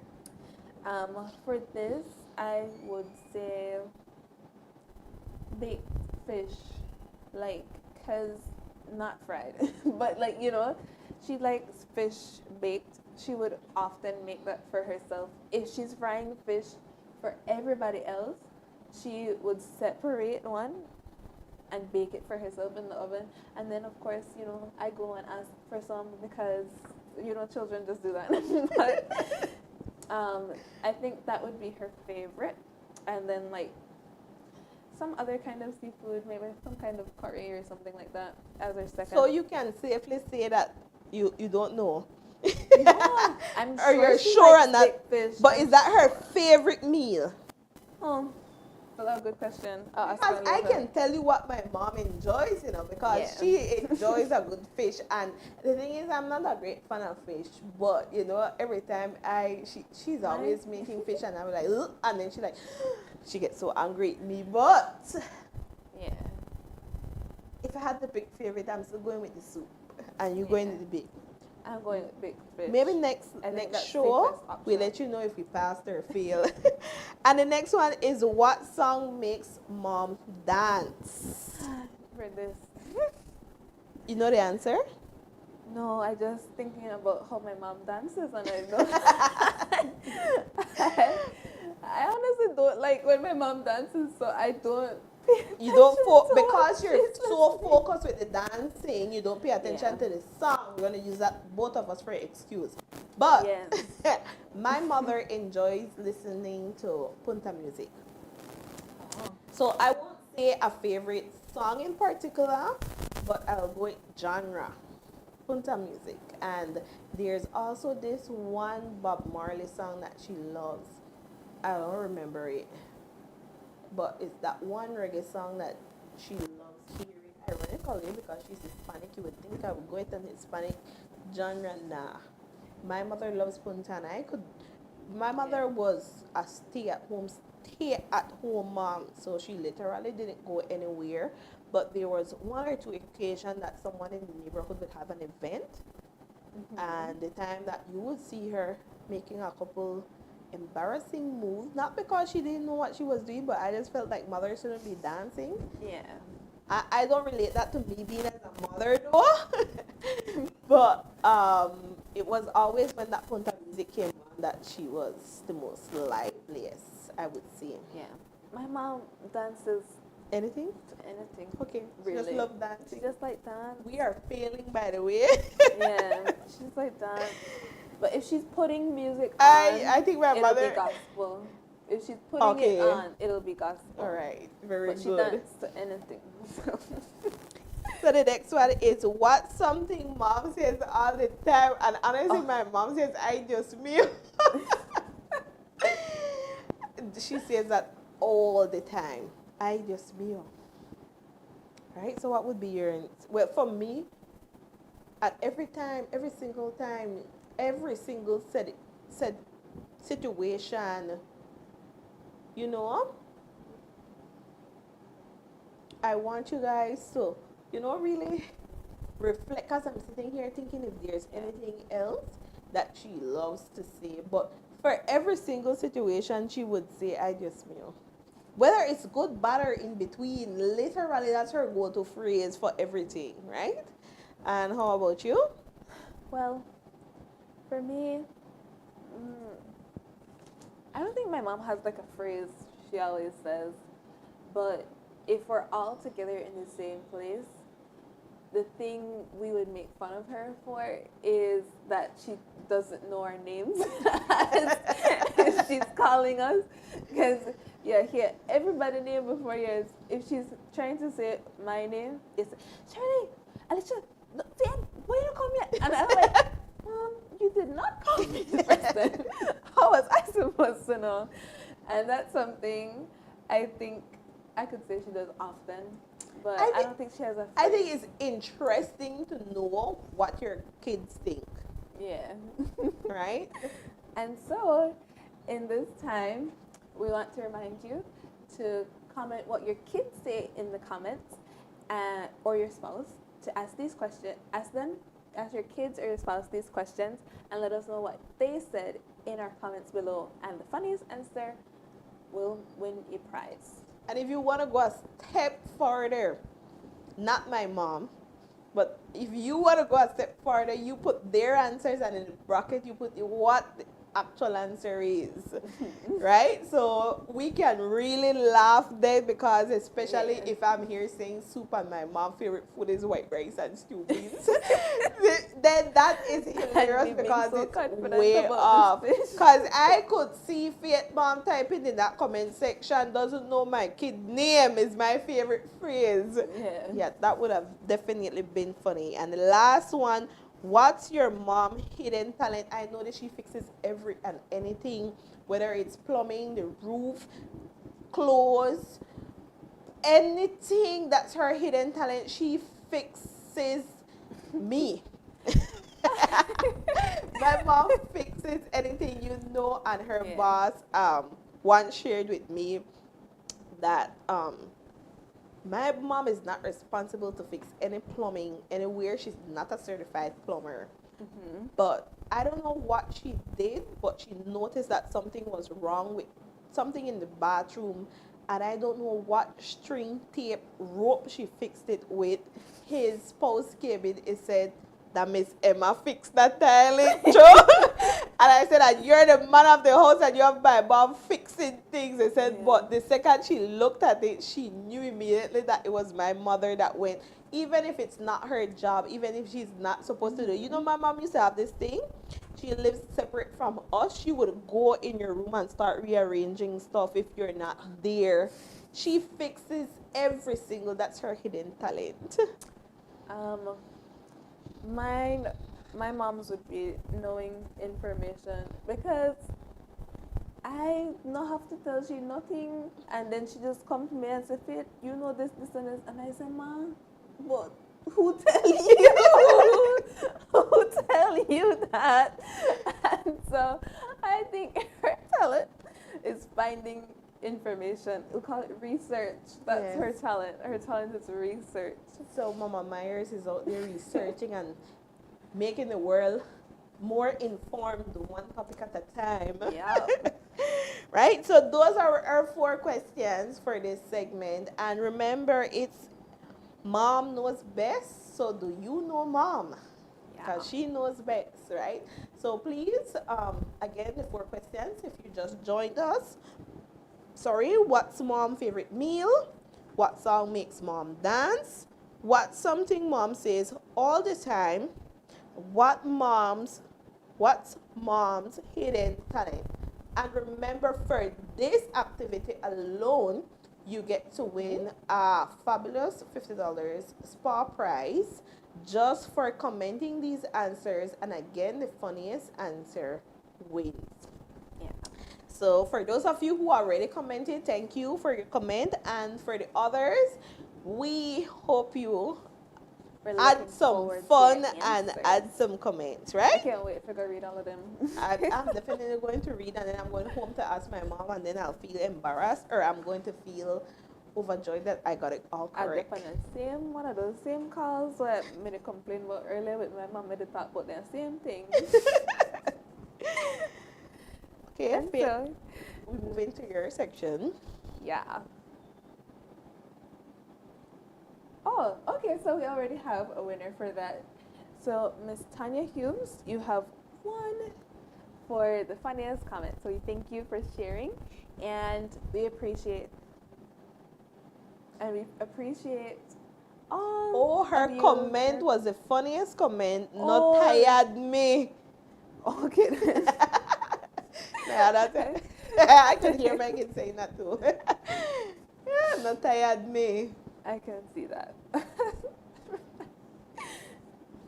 And so the prize is a spa service worth $50. So Miss Tanya Humes, thank you for your comment, and you have just won. And so please reach out to us on WhatsApp so that we can ensure that you get your prize.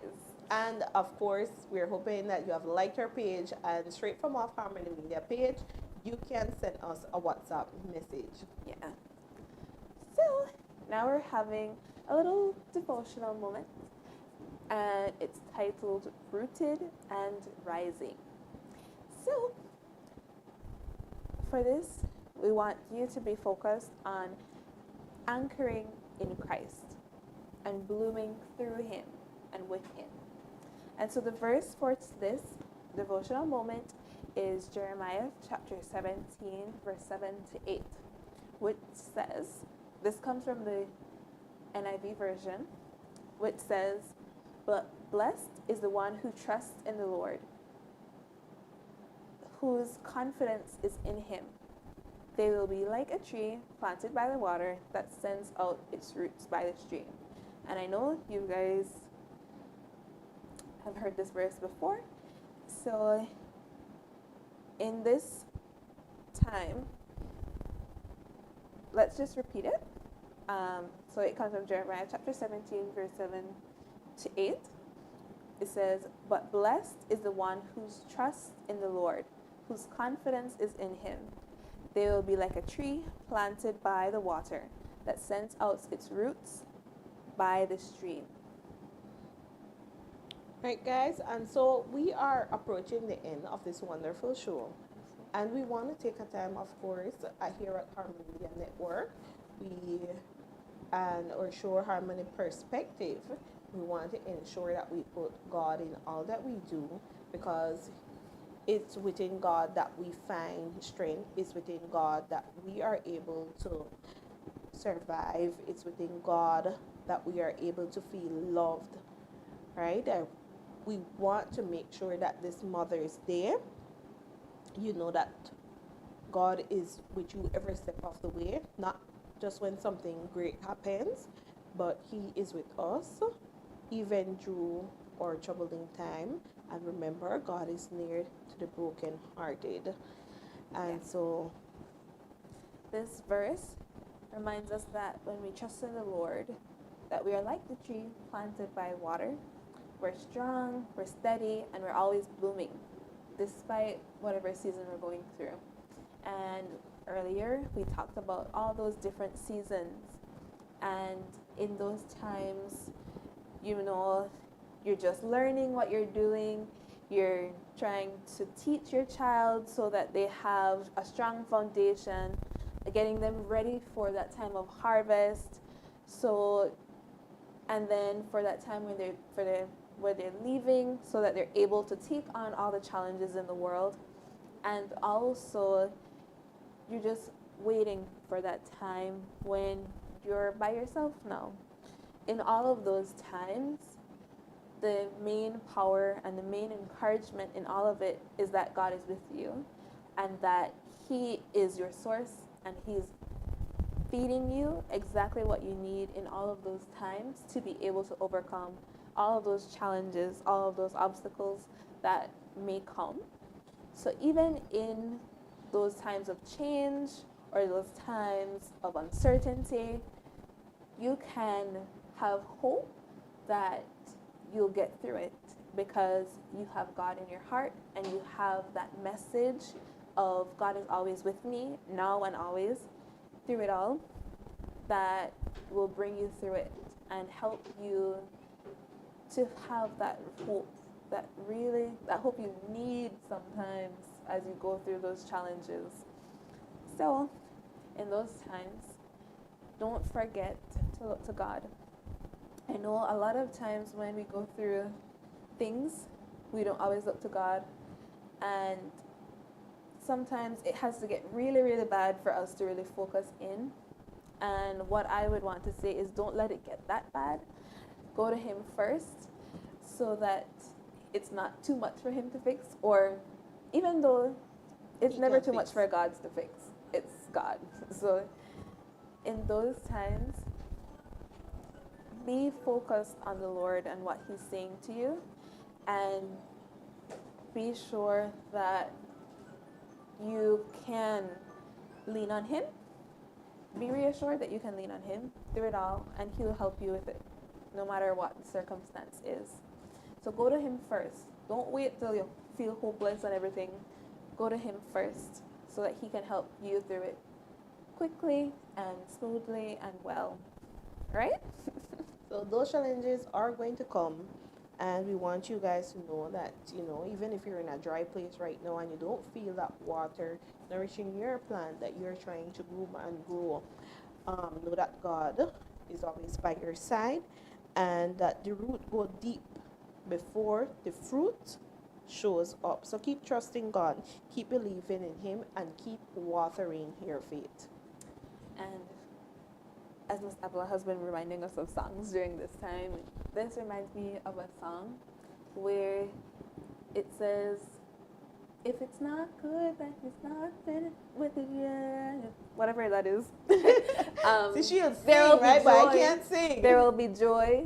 I think it's called There Will Be Joy in the Morning by Yes. Elevation. And so if it's not good, then that means God is not finished with your story yet, and your story is still being written. And in fact, the best chapters are yet to come, because That's right. those chapters of joy, those chapters of overcoming, those are coming, and those are indeed the best chapters to look back on, because you don't really think about the challenges as, oh, I was there. You think about it when you look back as, God helped me overcome that. So those are the best parts of the story. Those are the story we want to remember most often. So if your story is not good, know that God is not finished with it yet, and your joy is coming. All right, so speaking about new chapters, is anybody out there starting a new chapter? It's the blooming month and it's Mother's Day, but we also want to celebrate those celebrating a birthday on this wonderful month. So if you're turning a new chapter with an upcoming birthday this month, let us know so we can give you a shout out during our birthday segment. Okay? So now, before we end this segment here, we want to join us in prayer while faith leads us. Yes. So at this time, I invite you to be focused on the words of this prayer and to put your hearts into a position of prayer as you are joining with us. Prayer is an important time of relationship and fellowship with God. So even though I'm the one leading and sharing, you can take the words I use and use it to help with your fellowship with God in this moment. So as we share in this prayer, remember to keep your eyes focused and your heart inclined, in tune with God. So let us pray. Father, we thank you for every mom, every family, every viewer who tuned in today, that they may bloom in faith, joy, and peace this season. Let your word take root in their hearts, and may your spirit water every dry place. So, in Jesus' name we pray. Amen. Amen. So, we thank you all for fellowshipping with us in that time and focusing on our devotion. And so, as long as you're rooted in God's word and in that faith, remember that you will rise. That was the main focus of our devotion.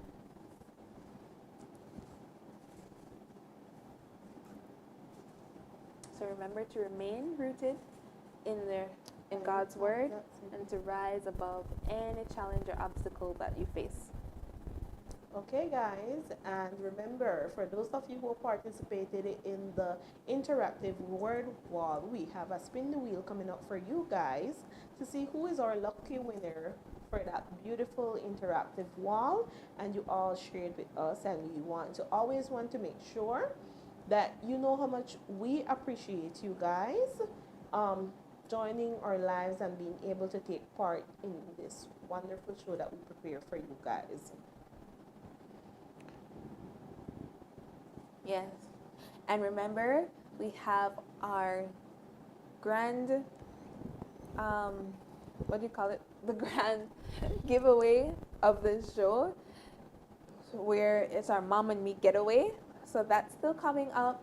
So remember to stay tuned for that. And we'll have a special segment for that one. And so we hope you guys are looking forward to it as well, as I know we are. I've been eyeing this prize, and I've heard some people considering how we could somehow be a part of this here as being a part of the team, but that wasn't allowed. So I hope you guys are excited about it and looking forward to that as it comes up soon. So yeah. Okay, so we are trying to find some of the comments that you guys have shared with us. It says she from Brown. She always knows before something happens. My mom hidden talent is cleaning. We have my mom birthday is next Sunday, so we have birthday wishes that we want to share later on. And that's all I'm seeing for now. Remember, it's a live, so it's kind of hard for me to see the comment section if they are already posted. All right, so we'll have to ask those in studio to. Okay, I think it opened up now. We always thank you for your comments, and thank you for participating with us and interacting with us here. We enjoy reading and seeing your comments. And we have, sorry Faith, I really like the story of the spiritual mom. Many women out there have not been able to have their own biological children. However, we must let them know that their roles are still very important and they can still make a positive impact in the lives of children. We need more spiritual moms in our community today. We have her also commenting that she's in her spring growth, spiritual, physical, and mental growth. We have a comment. I have problem getting them up to get ready to go to church, especially if you're a Methodist, because church starts at 8 because you're tired. But if I say we will go on a trip on the on that trip there, I don't even have to wake them. Oh, that Yeah. we all can relate to that. We have Miss Hume's comment. Of course, not tired me, but favorite meal: white rice with peas, fried fish, plantain, and coleslaw. Um, we have my daughter is 22 and I don't want to let her go either. I sit up every day to see her come in after work, and if she goes out, I keep calling. Yeah. That's so cool. Let me see. I think I've read a couple. So if I missed your comment, all are not loading on my page, but know that we appreciate each one of your comment.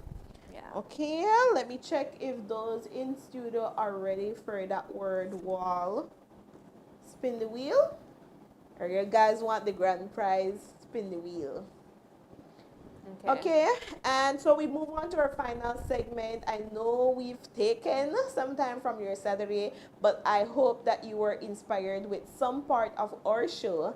And again, for all of you viewing, we thank you guys, and for everybody that sponsored our show. We also give a special thanks to you guys. So just to mention a few once again, I believe that was Fair Job. Yeah, so we want to say thank you to Youth for Christ Ministries, Kennie Sees It Travel, Mr. and Mrs. Mosiah, Mrs. Armstrong. Thank you guys for making this show possible, and we appreciate you guys. Okay, the spin the wheel is back, and we have 4 wonderful participants, and you know these were the same people I was reading your comment from. So before the wonderful prize is given, we want to thank Miss Ulma, Miss Tanya, Miss Ari, and Miss Brown for your participation.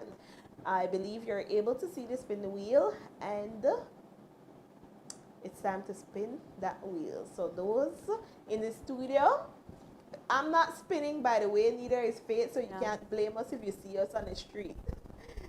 So those in studio, we'll bring them out one of these days so you can know them, so you blame them. Okay, so we are ready for our second prize. Miss Tanya Humes won the first one, and we have our second one, Miss Brown Segura. Congratulations, you as well won a spa prize, and thank you so much for all your comments. We here at HarmonyMedia Networks thank you and appreciate you. So congratulations. Let's put a little clap emoji in our comment section to congratulate Miss Brown Segura. Right? Thank you. And we move on to our final segment. And remember, we are in a mode of celebration, gratitude, and final blessings. And wow, Faith, I must say, we went through a whole series of laughter, and we had our little down times as well, and we share stories of challenges that we have faced. And Faith shared her tears with us. I know we all had that moment. Me personally, my son thinks I don't cry because I have dry eyes, and so I use artificial tears. And he's like, "Oh wow, that's why you cry." But as mothers, sometimes I always tell my kids that moms always seem strong, but I get to find out from many of my friends that many times when they go to sleep and all the kids are fast asleep, that is when the tears come. So we know that you have faced your struggles. We know that all of us may not cry in front of our kids. Most of us don't. Mothers are really, really, really, really strong. And so if you're a child watching, be thankful for those tears that she shares with only God, I guess, at those times, because nobody else is seeing her. Yeah.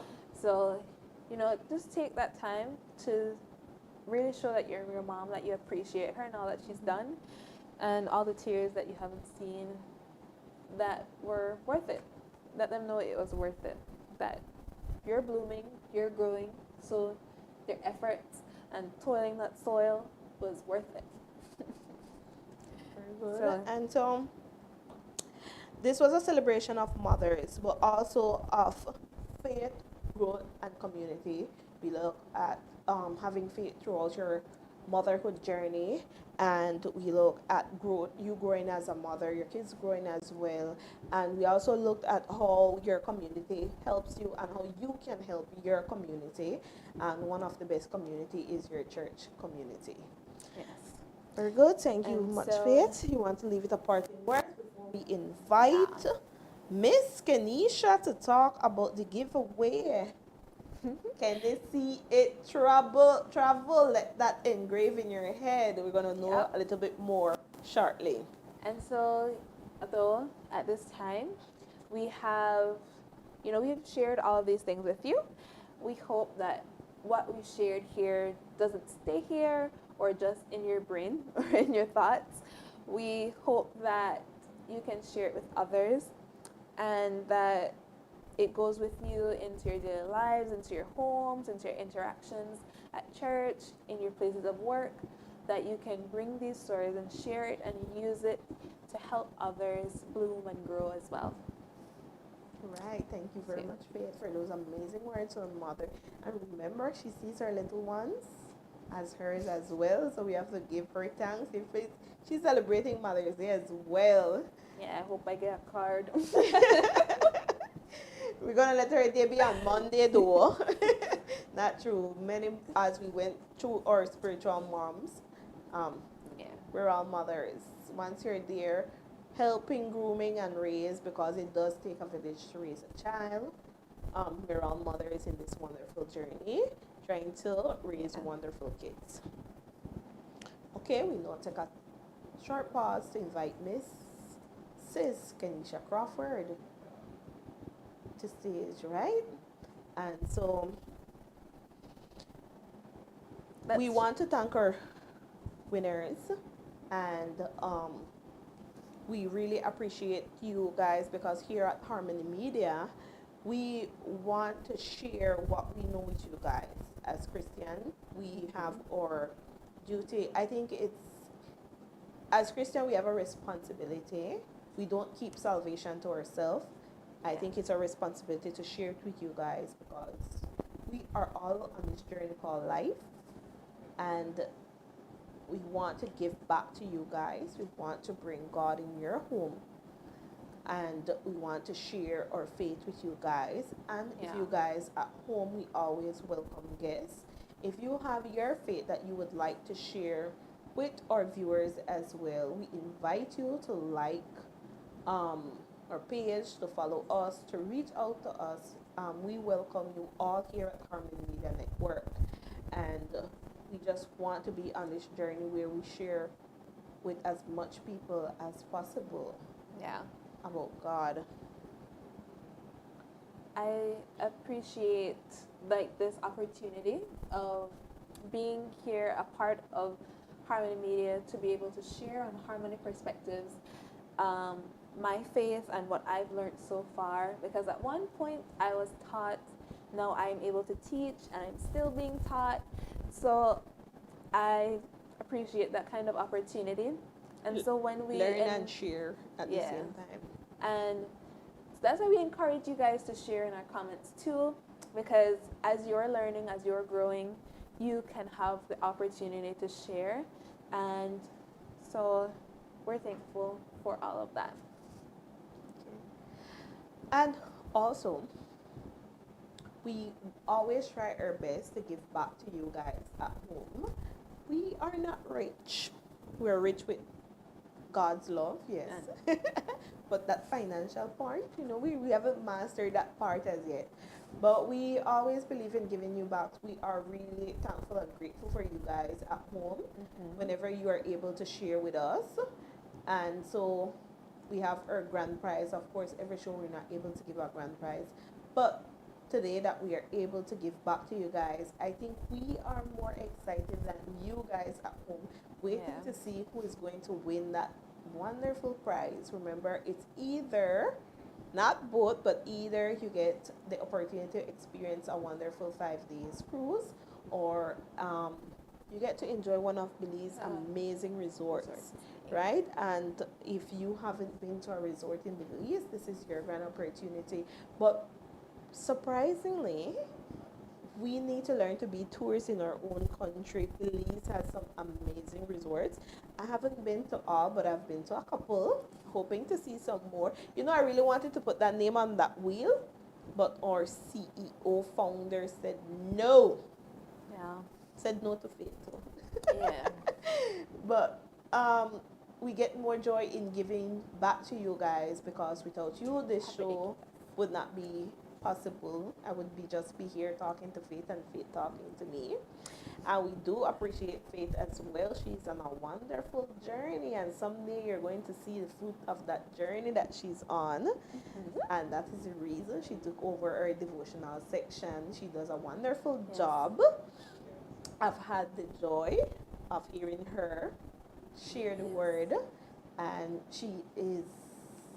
My dad used to always say that, you know, you are the name that your parents choose for you. It's not by mistake. So even if you don't like your name was not by mistake, and they know what they were doing when they named her Faith, right?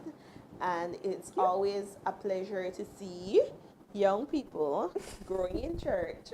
I'm young too, not as young as her. Yes.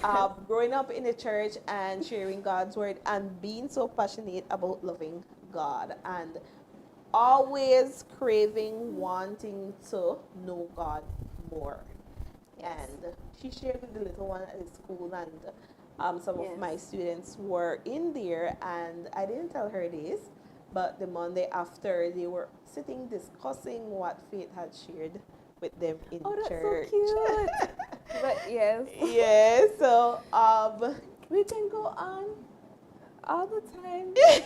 But we have now that short break. We will say we were going on so that we can come back and share with you our grand prize, right? I know you guys have been waiting for it. We're excited to share it with you. We're excited to finally give away this grand prize. So we'll take a short break. And so stay tuned, and we'll be right back with Mrs. Kennie Crawford, to come and share how about that prize right now, and we pick the winner. all right.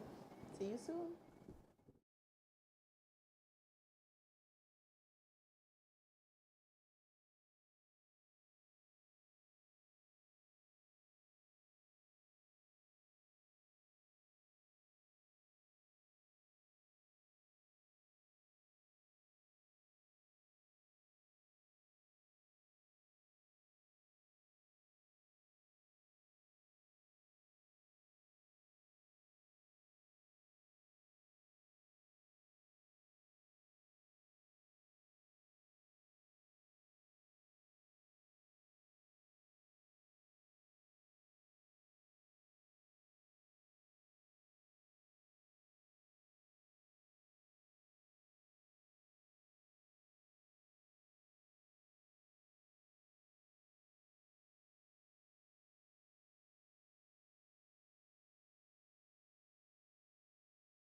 And we're back with our guest, and she's here to share with us. We invite Mrs. Kenisha Crawford. I nearly said my next friend last name. I know a lot of Kenishas, right? But you have heard the name, you have seen the logo on your screen. Kennie Sees It Travel, right? And we have the person behind that page with us, and she's a sponsor for our wonderful grand prize today, and she'll be sharing with us a little bit about Kennie Sees It Travel. I'm already excited because I don't like planning trips. I'll always be the one to not go anywhere just because I don't want to plan it. So, Well, here I am, and I'm here to solve all your problems, and you could still have fun because that's exactly what Kennie Sees It Travel is about. So, I'm a travel advisor, and sometimes you have people who love to travel and they love to have trips, group trips, family trips, church trips. Um, but they don't maybe have the resources or don't even like to have to search for flights or anything concerning a trip. They just want to know or plan the trip, know what they want to do, and they want to go. And that's what I'm here for. You just reach out to me.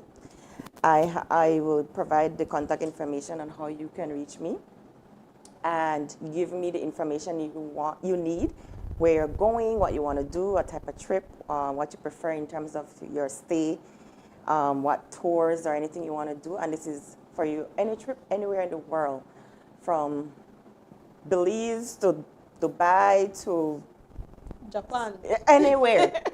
And you just give me that call, you link me, I will help you through planning.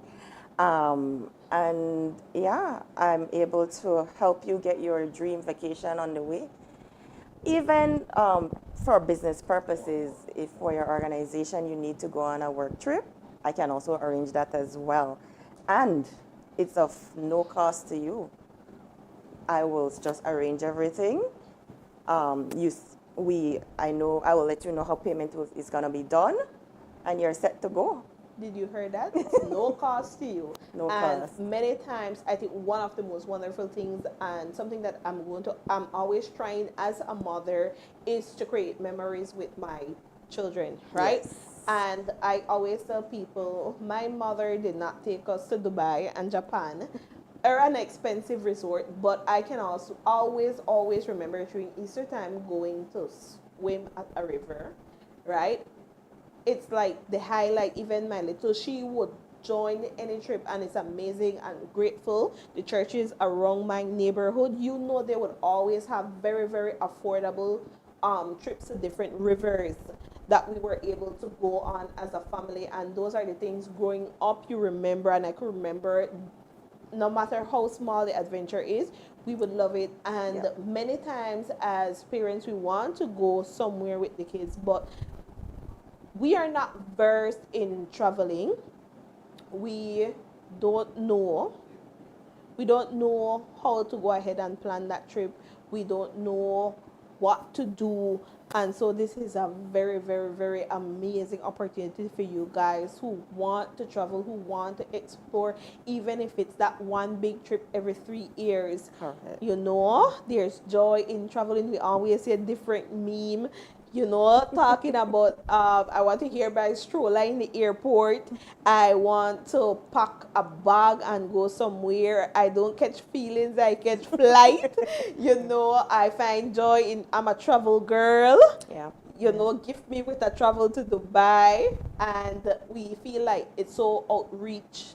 Growing up in a third world country, we have that mentality that we're not to go anywhere, and even Or we here, can't afford it. we can't afford it, or we don't know how to do it. Even here in Belize, there's so many amazing places you want to travel. So even if it's just somewhere, a beautiful place in Belize, you want to go and just spend a night where you don't have to spread the bed and clean the sheets, because that in itself is a gift, right? Vacation. Yes.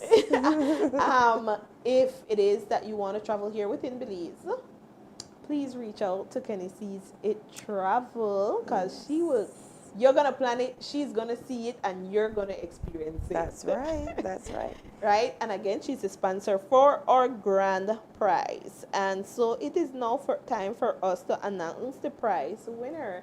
And again, remember, in order to qualify for this, we had two separate posts, unfortunately, technical difficulties, but we still remain committed to all our people at home who liked and shared the post and commented, Mom deserved this, and you were supposed to name somewhere that you would like to visit. And so, and tag 3 persons. And of course, you were asked to like and follow our page here at Harmony Media Networks and like and follow Mrs. Kenisha Crawford. Also like and follow Mrs. Kenisha Crawford page, Kennie Sees It Travel, because she's our grand sponsor for this show. Okay, guys, so we are going to have a spin the wheel. And for those of you at home who tick all the boxes off our checklist, and we hope that you will continue following Kennie Sees It Travel it, and you're going to, because I'm going to share the pictures after Mrs. Crawford has planned that wonderful trip for me. I will be sharing it with you guys, right? And you'll see it on her page. So keep tuned with Kennie Sees It Travel, and again, stay with us here at Harmony Media Networks, as every day we share very inspirational devotions with you and challenges for you to grow in your faith and always keep God at the center of everything that you do. Shortly, we are going to be having our spin the wheel with all of your names, and we did our due diligence. We had 1, 2, 3, 4 people, 5 of us actually, going through all the shares, all the likes, all the comments, all the following the page. I know Mrs. Crawford right next to me was like, and you have this name, and you have this name. I know this name. What is name? Right? And so I'm able to hear my people in the studio, and they are going to let me know shortly. Yes. Very good. I know, I can hear, I can feel my people behind studios. They are excited and ready to announce the grand winner. And if you're just listening to us and you're not able to see the screen,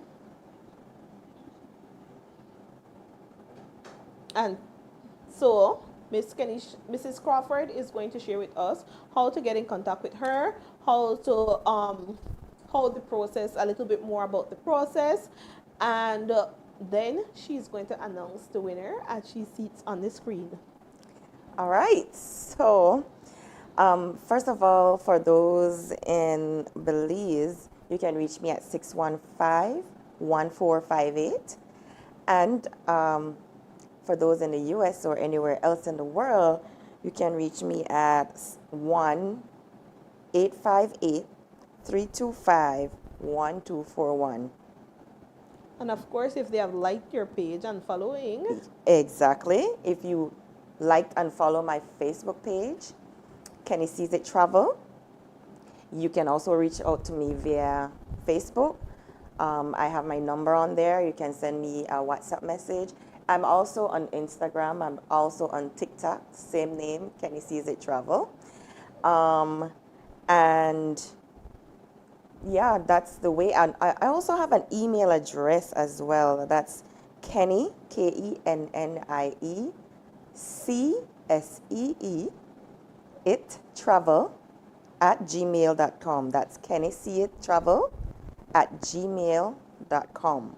And of course, this wonderful prize that you were able to donate to our viewers at home and the people that like and follow our pages, there is some payment that will go with it. So yes, the winner of this prize today is only going to be responsible for taxes and fees.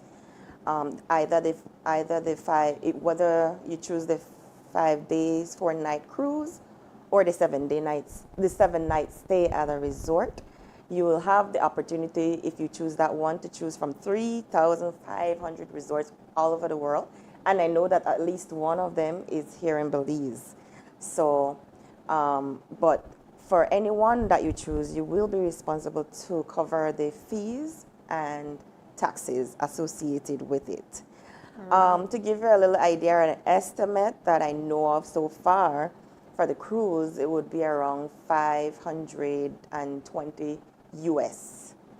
That would cover the fees and taxes. All right, so our lucky winner today, that's all they would have to cover and get ready to go on their trip. And it's for one person, two person. So the cruise is for 2 people. Very good. So And you guys can split that price, that total, or you're going to be individual? split it, you mean? The taxes, each person Oh, yes. will be able. Actually, it's going to be per person. Okay. The fees and taxes. So that would be the amount. Yeah, so you can imagine that people, 500 plus US, and you get 5 days, 4 nights on a cruise ship, which is all inclusive, right? Yes, that's right. So food and everything, entertainment. Covered. That is going to be a wonderful. I have a aunt. She already had her hip changed, so that should give you an idea of her age.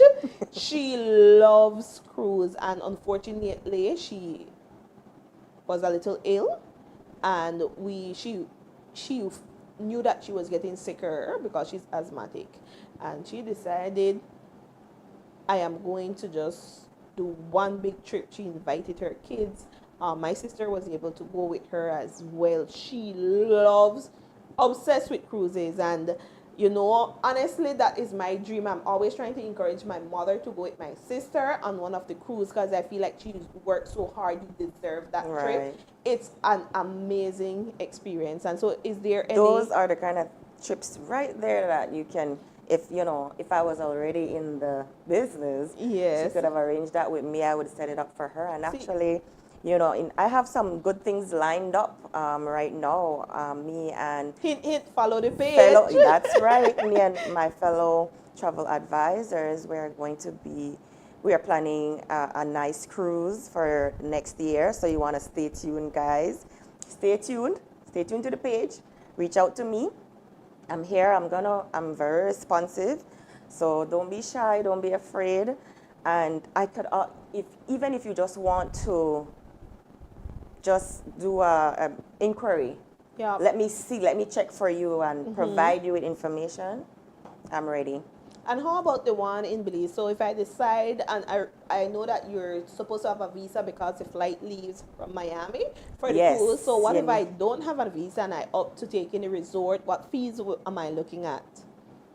If you So don't have, doing a resort here in Belize Oh. as my price, what fees? I wouldn't be sure of the fees right now, even if it's in Belize, but there will still be some taxes Okay. and fees that correlates to For that the stay. price. Yeah. Okay. And so once again, that resort stay is for 2 as well?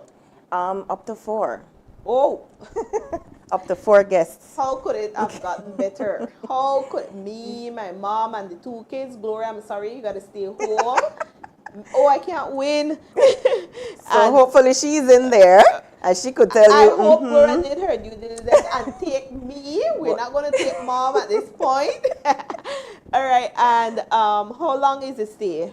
7 nights. The resort stay is 7 nights and it's up to 4 And it people. keeps getting Better. okay. And how long after you have said my name? Oh, not my name, but said this lucky winner name. How long do they have to redeem their prize? All right. So you have to register you have to register.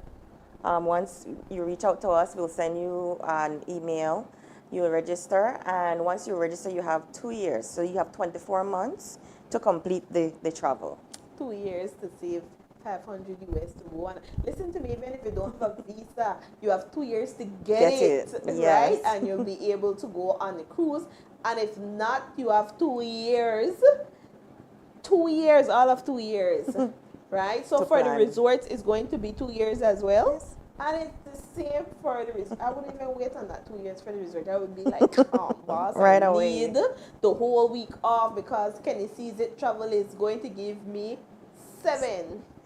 7 nights.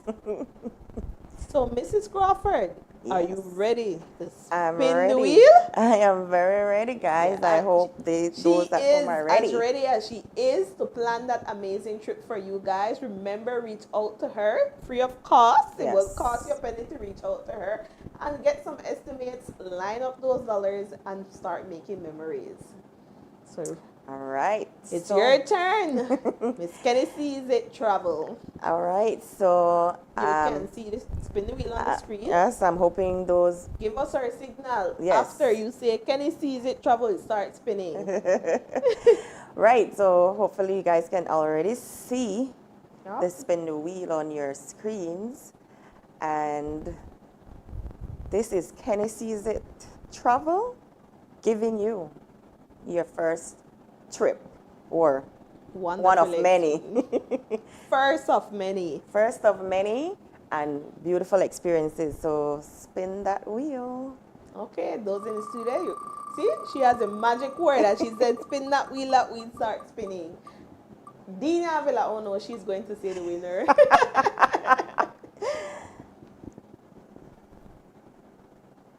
Okay. What's the name? It's going to pop up on the screen Okay. and Kennie Sees It Travel is going to let you know.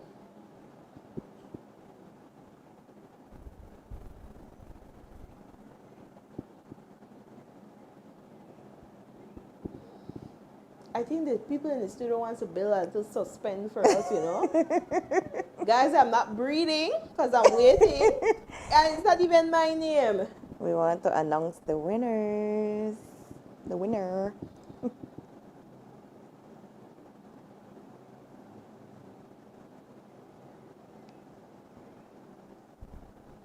Okay, we're waiting.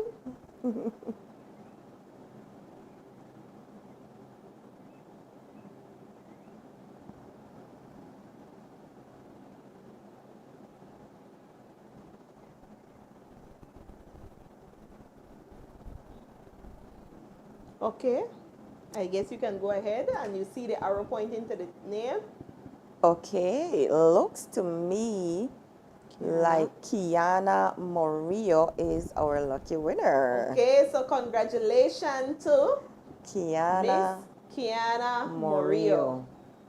Congratulations. Please get in contact with us so that we can provide you, well, find out your choice of the two that is available to you, and we'll get you connected to claim your prize. All right, so once again, congratulations, Kiana Morillo, and we are happy to have you join with us at Harmony Media Networks, and we congratulate you and we wish you all the best on this amazing journey, and whichever one you pick, I know you're going to have an amazing time.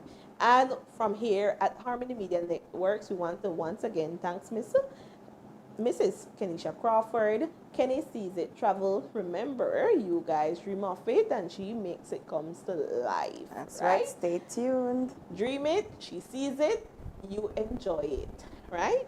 And so we're here. Once again, we want to shout out to our sponsors and supporters and to everyone from the Harmony Media team that made this show possible. Trust me, you see myself and Faith in front of the screen, but we have a very hard working, dedicated team, always ensuring, and like drill sergeants, that we do the right thing. Sit down, Dina, turn, Dina, fix it, Dina. Yes, we hear it all, but we appreciate them because they do it all in the name of making the show here at Harmony Media Networks possible. And we cannot leave without saying thank you to our viewers at home. We do appreciate you guys. We cannot say it enough. We do all of this hard work for you guys, for all of us to grow in this faith together. So here at Harmony Media Network and from our show Harmony Perspective, we thank and appreciate you. Don't forget to follow, like, share with us at Harmony Media on Facebook, YouTube, Instagram, and that's right, TikTok.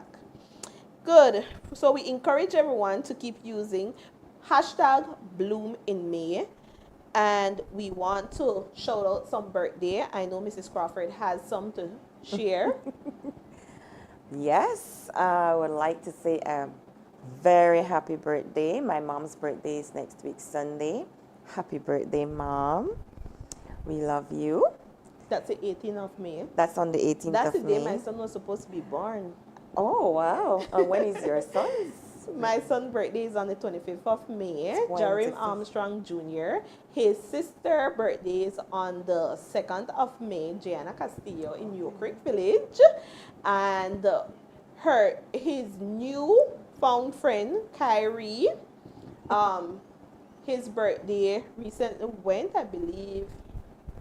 We have happy birthday to Cherry May, Verdinal, Spencer, and Kyrie. Yes, Kyrie, who just celebrated. I know his mom planned a wonderful trip in Placencia again. Mom, if you want to go to Placencia again, Kennie Sees It Travel can plan that trip for you so that you don't have any burden or hassle. And yes, I believe I mentioned Jeremy Armstrong Jr., Gianna Castillo, Ferdinand Spencer, Kyrie Wilson. Yes, that's the last name I was looking for, right? And again, your mom, we don't know your mom's name. You have to tell us your mom's name. That's Mrs. Paulette Mosiah. Mrs. Paulette Mosiah, happy birthday. And we always thank and we appreciate the Mosiahs, of course, one of our sponsors for our show. So I best leave the last happy birthday to Mrs. Mosiah. Happy birthday.